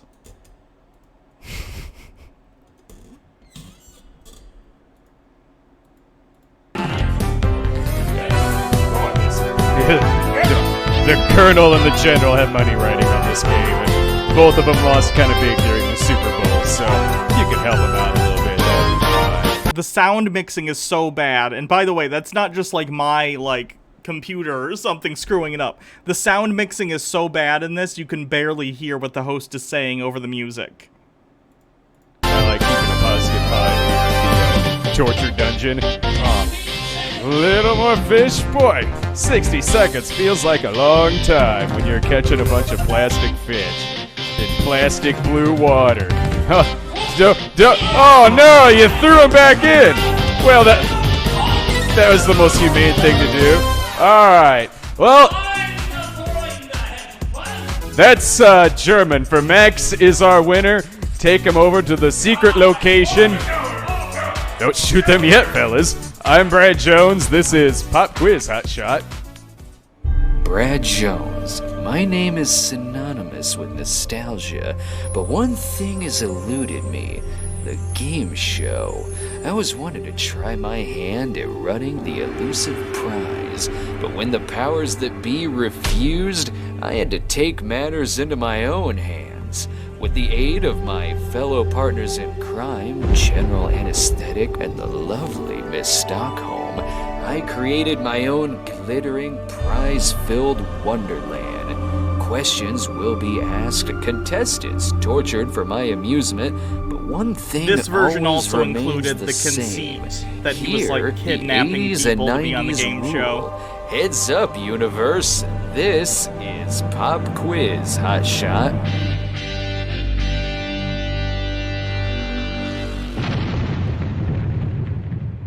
Welcome to Pop Quiz Hot Shot. I'm your I also think the title of the show's weird. I don't like the... I think just Pop Quiz would have been fine. I don't like the hot shot at the end. host, Brad Jones, the sadistic game show on which my cohort, the General here, make that sweet music that I like so much. There you go. He has kidnapped Max and John. I don't mean to spoil anything, guys, but one of you is going to end up dying at the end of this. Sorry. I don't make up the rules, except I do. Let's hear some of those. I've never seen Speed, so if it is a Speed reference, over my head. Rules, Miss Stockholm. Which is impressive with the number of hats that I'm wearing. Okay, the contestants have to answer Brad's pop quiz questions, and then when they hear this sound, they... every time. They have to face what's in the box. And then the winner faces off against the nostalgia critic to the death. I think I got that all right. No hose for me. Okay, now that you know what you're facing, and now that I'm standing on my tippy toes, let's go right into the 80s questions. The My Buddy doll had a female equivalent. What was her name, boys? Kid sister. Yeah, that's right. That would be Kid sister. Oh. Don't pretend like you didn't have one. Honestly, the weird thing is, as bad as the game show is, Brad is the better host. Brad at least, like, comes off like he knows what he's doing. He's not constantly trying to do, like... I'm not going to say his humor isn't cringe, but it's not like Doug Walker nostalgia critic cringe, you know what I mean? He seems like a game show host a little bit. Of course, the set's bad, and like, the questions are bad, and the whole conceit is really, really bad. But, again, it's so weird to me that they looked at this and saw that there were problems, but of all the things that were wrong with it, Brad as the host wasn't one of them. Replacing him with Doug had to be entirely driven by Doug's ego, because there's no way they filmed this with Brad, then filmed one with Doug, and didn't realize Doug was the worst host. And again, there's a lot of reasons not to like Brad at this point, but, like, he's the better host of this show. Low bar, but nonetheless, it is a bar. The bouncing pogo ball was shaped like what planet in our solar system? Saturn. That would be Saturn. On Chippendale's Rescue Rangers, which Rescue Ranger was named after a cheese? Monterey Jack. John. Monterey Jack. A Monterey Jack, the most delicious Rescue Ranger. Dino's Dilemmas was a short on what Flintstones-inspired Saturday morning cartoon? Flintstones Kids. And also, the pace, I think, of the pilot is better than it ends up when Doug becomes the host. Because, yeah, the questions are inconsequential and they're silly and they're just little, like, pop culture references. But at the end of the day, the fast pace makes the game more about, you know, hey, we're doing quick questions. You gotta think real quick about this. Whereas Doug's pacing, it gives them, like, a really long time to think about the answer to the question, and it doesn't fit. Because the entire idea is it's pop quiz, hot shot. It's a pop quiz. It's quick. It's one after the other questions. You got to think quickly, and by the time you've come up with the answer to the last question, we're already on the next question. It seems like that's what they're going for, but then Doug comes in and becomes the host, and he is trying to be funny constantly, and it's just awful, and he's always, like, mugging for laughs. It's so strange, because again, there are still tons of weird problems with this. The set looks cheap, the sound mixing isn't good, the nameplates obviously are, like, handmade, but even then I think these nameplates look a little better than the ones they did when they retooled the show. But, like, the pacing makes more sense here, as opposed to when Doug takes over. The Math Cat, thanks for following. Yeah, I don't blame you. The Flintstones kids. You thought that them looking cheap was on purpose? I mean, it was probably on purpose, but at the end of the day, I think it more had to do with the fact that they were too lazy to go get actual things made for them, right? It's on purpose. It's on purpose in the way that you could say, well, we already spent the $90,000 renting the studio. We have no money left, so let's just make it a cheap aesthetic intentionally. It's intentional, but it's also necessary because they were out of money. It's kind of like, how do I put this? Sharknado is a bad movie, but it's intentionally bad. It's made by, like, I think the Asylum, right? Or it's made by one of those companies that does intentionally bad movies. Just because it's intentionally bad doesn't mean it's not still bad. It was the pup named Scooby-Doo of its time. In The Land Before Time, the villainous Sharptooth was what kind of dinosaur? T-Rex? Tyrannosaurus Rex. That'd be the Tyrannosaurus Rex, because what other one would it be? Rhyming with Almeida, thanks, Card, it even spells it out for me. What was the war during Reagan's first term that took place on an island in the Caribbean? Max. The Iran-Contra affair.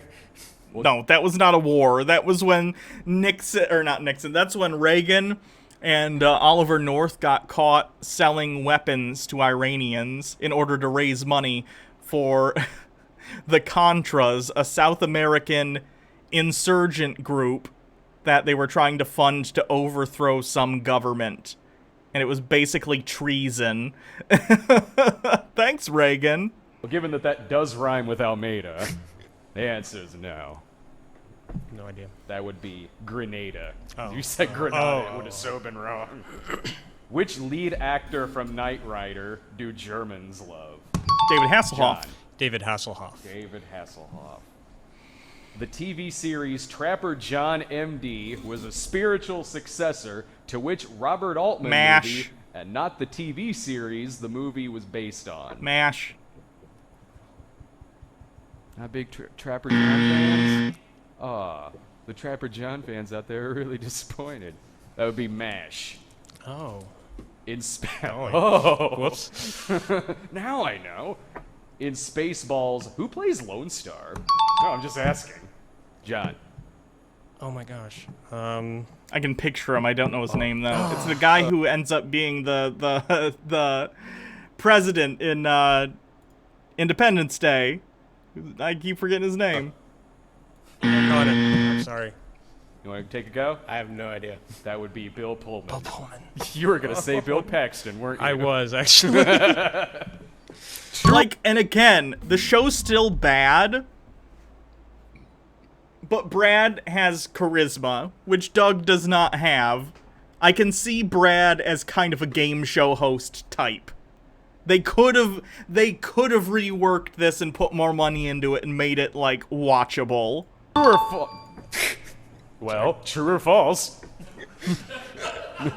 True. Go ahead. That's actually correct. Okay. What talking doll said... Yeah, what talking doll said, I know you are, but what am I? Talking Tina? John. Pee Wee Herman doll? That would be the Pee Wee Herman doll. That's what threw me off at first. I thought it was going to be a Chucky question. What classic toys featured worms and grubs that glowed in the dark?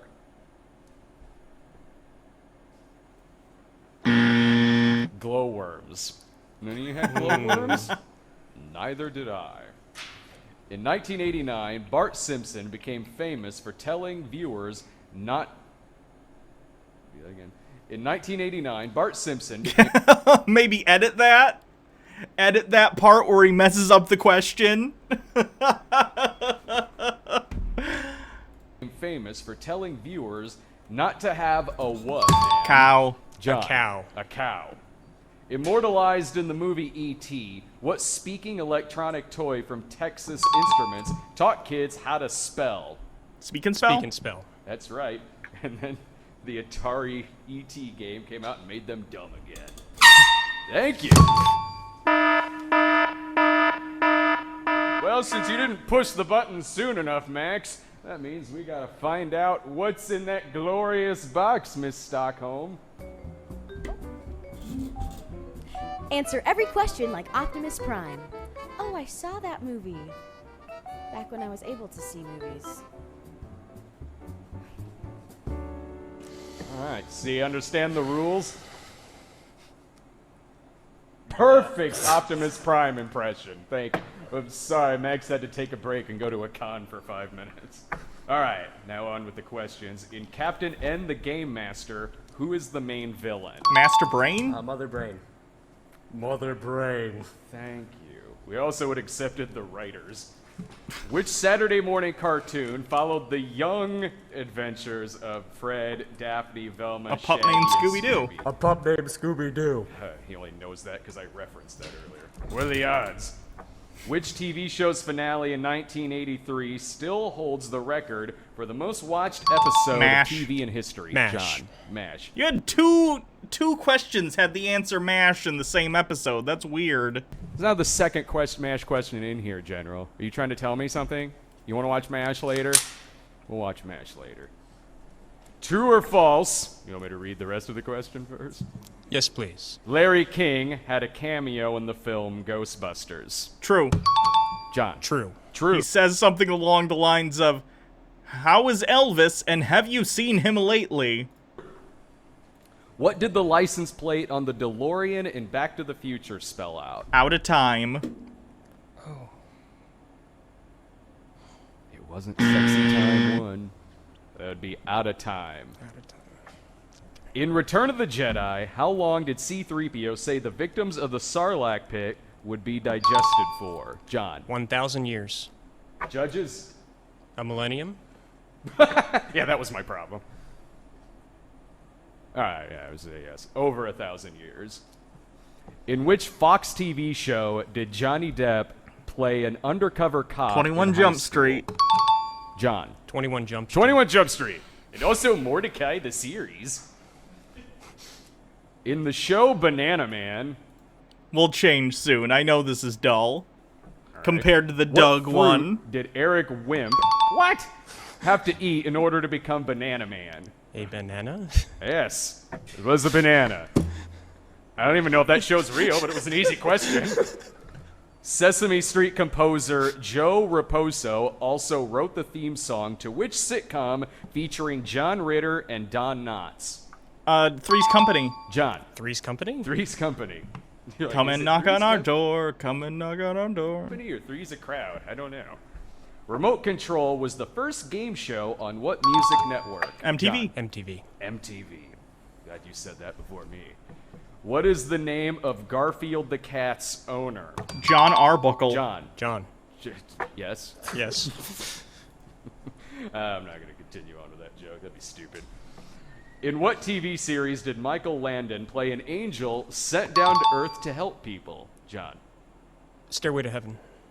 You're close. No. Highway to Heaven. Max? Not a big Michael Landon fan? No. That's Highway to Heaven. Highway to Heaven. Or just what Michael Landon did in real life. John Candy babysits his brother's rebellious teenage daughter and her cute younger brother and sister in what comedy? John? Uncle Buck. Uncle Buck. Which Michael Jackson song includes the lyrics, "He came into her apartment, oh no, left the blood Smooth stains Criminal. on the carpet." What? That's a song apparently, and not something I do in my spare time.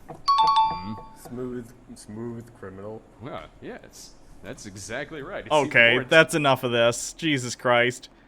Anyway, it's strange to me that they did this, and while there are awkward pauses, and it's not good, he's still better than Doug, who took over later, so I don't really understand what the purpose of the retooling they did was when all they did was make the show even worse.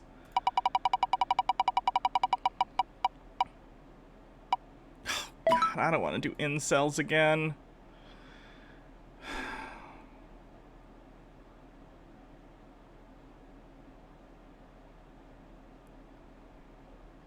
Wow, that same guy keeps doing like a ton of videos.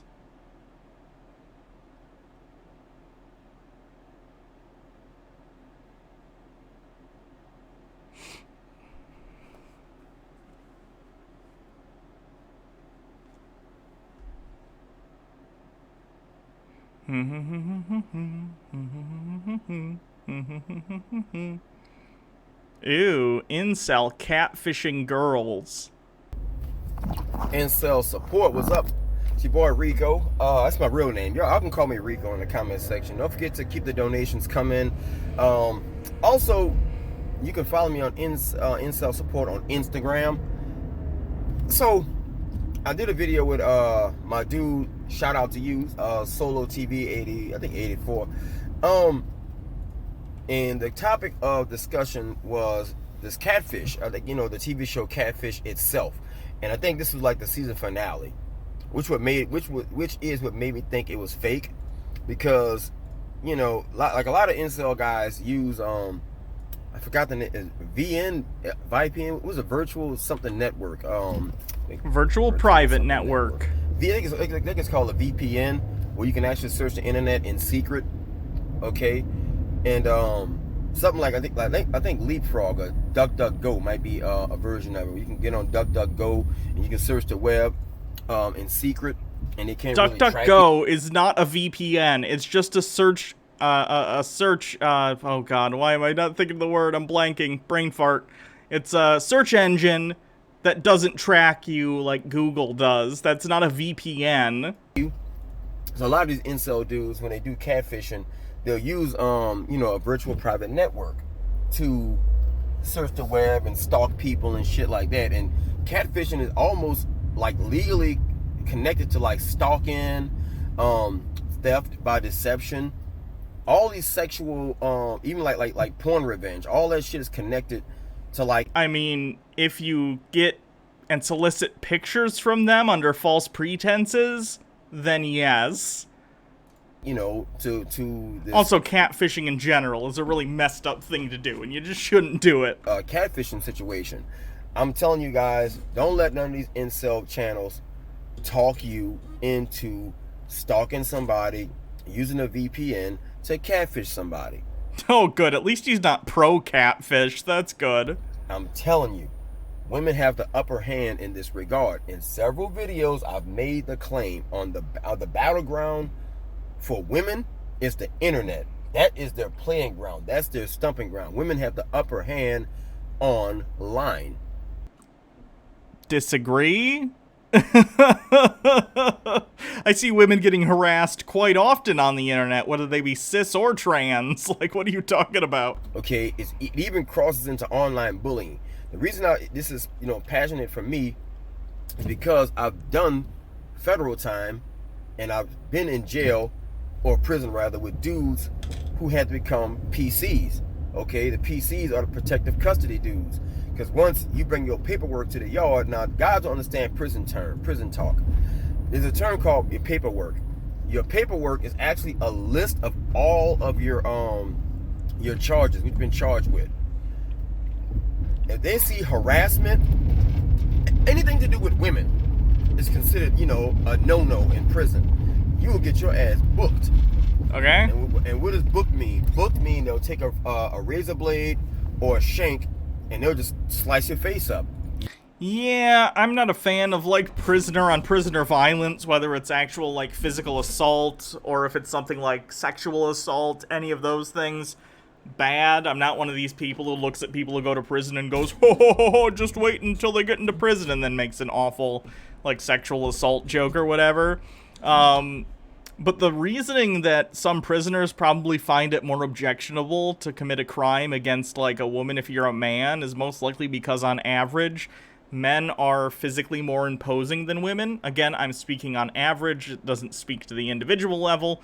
But regardless of who you are, you just shouldn't assault people. You shouldn't stalk people, especially if they're, like, someone who can't defend themselves against you, and that is a factor people take into consideration when they're talking about how immoral your crime was. And again, I don't think anyone once they're in prison should be assaulted in any way because your punishment is being in prison, right? I don't think that, like, this weird punitive justice people believe in where people go into jail and then they get punished by other prisoners, I don't think that's right. But it does happen, right? It's the same reason if you're like a cop and you go to prison, often you're put into solitary and apart from the general population because, of course, prisoners aren't the biggest fans of cops. Same thing if you're like someone who is a predator who preys on children, then you're probably going to get separated from the general population because, again, people do not like those kind of people and they get assaulted. You trademarked all of this like a big fucking letter X.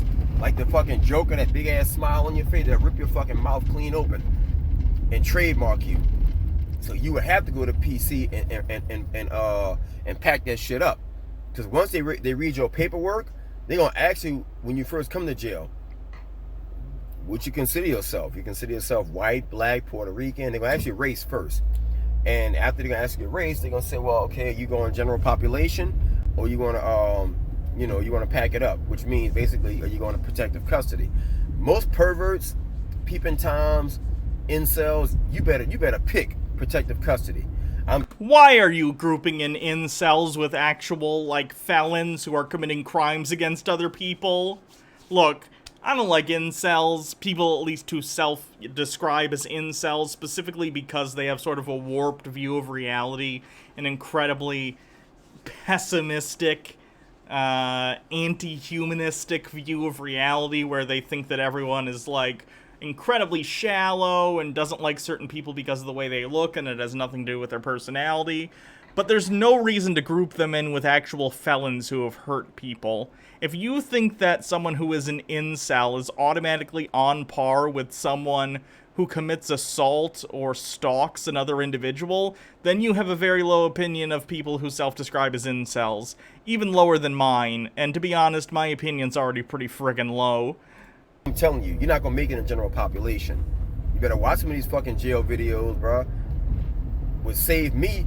I'm big, you know, I'm 5'11", 200, I think I'm 220 pounds. I'm a pretty big dude, but I got, you know, robbery charges. So anybody gonna fuck with me. I'm an artist. As a painter, a visual artist, I was making money off of tattoos, and I didn't do the tattoo. I just did the sketch for the tattoo guy to copy off of. I made ramen noodle money. Well, you know, niggas just gave me like free cookies and ramen noodles for artwork and shit. So I was pretty safe. I wasn't no pervert. I wasn't a chomo. You know, I had like no chomo charges on me, which is child, you know, code for child molester. But you can bring your ass to you can go to jail and with some fucking catfishing and stalking charges and get your ass murked. Dudes in prison do not take, and I keep saying prison because you fail to realize something. The video I watched when I was with Solo TV, the guy, according to the video, and which how I knew it was fake, the guy had catfished over 400 women for nude photographs. That's pervert shit. For nudes, getting free nudes from women, naked pictures. You go to jail, these guys have sisters, these men have daughters, these men have wives, these men have mothers, they have female cousins, and they get them phone calls all day long.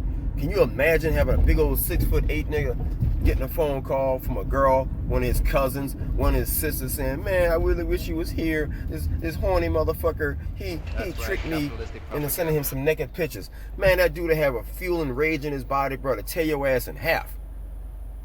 All right, and I'm telling you, bro. Don't let Spanish Moshea, thank you for following. Welcome to the stream. I really wish I knew this fucking dude name. I think it's called Catfish Man. The facing LMS dude, I think he know who he is. Boring. Is there anything else I wanted to watch before we call it a night? Because I've been going for over 3.5 hours now, and I told, of course, Lance that we were going to raid over to the charity stream. Is there any of the quartering I wanted to? I don't think so. We'll save him for Friday for Chud Watch. What do you consider catfishing assault or harassment? I don't think it'd be assault, but I think it would be if you're like soliciting nudes from someone via catfishing, it would probably be some sort of crime of soliciting like images from someone under false pretenses. I don't know if there's like a specific law for that, or like if there's something that's along the lines of stealing illicit photos from someone, I would probably consider it under that. I don't know what that would be, but, you know. Popping in from Jake's stream. Oh, well, great. Thanks, I'm glad you like the YouTube stuff. Speaking of YouTube, here's a link to my YouTube channel if you would like to subscribe over there. I put all of my full streams over there, and I also put my stream highlights. I finally have monetization over there, which is nice. So if you check it out, maybe do so without an ad block, if you can. Or if you use, you know, YouTube Prime or whatever they call it. That'd be great. Helps support the show. Helps keep this going. So tomorrow, we will be back for... tomorrow we'll be back for something, I don't know. Tomorrow's Throwaway Thursday, which means I'm going to be watching basically whatever I want. So come and hang out. It'll be a good time. Thanks everyone for all the support today. Chat is valid. Sushi Mom 10. Happy birthday to your daughter once again. I hope you're having a wonderful birthday. I think I was told you're like 7 years old, getting so old. Good for you. So thanks everyone. Have a wonderful evening. Oh, I gotta hit the enter button. So now we have the awkward last 10 seconds before the raid starts.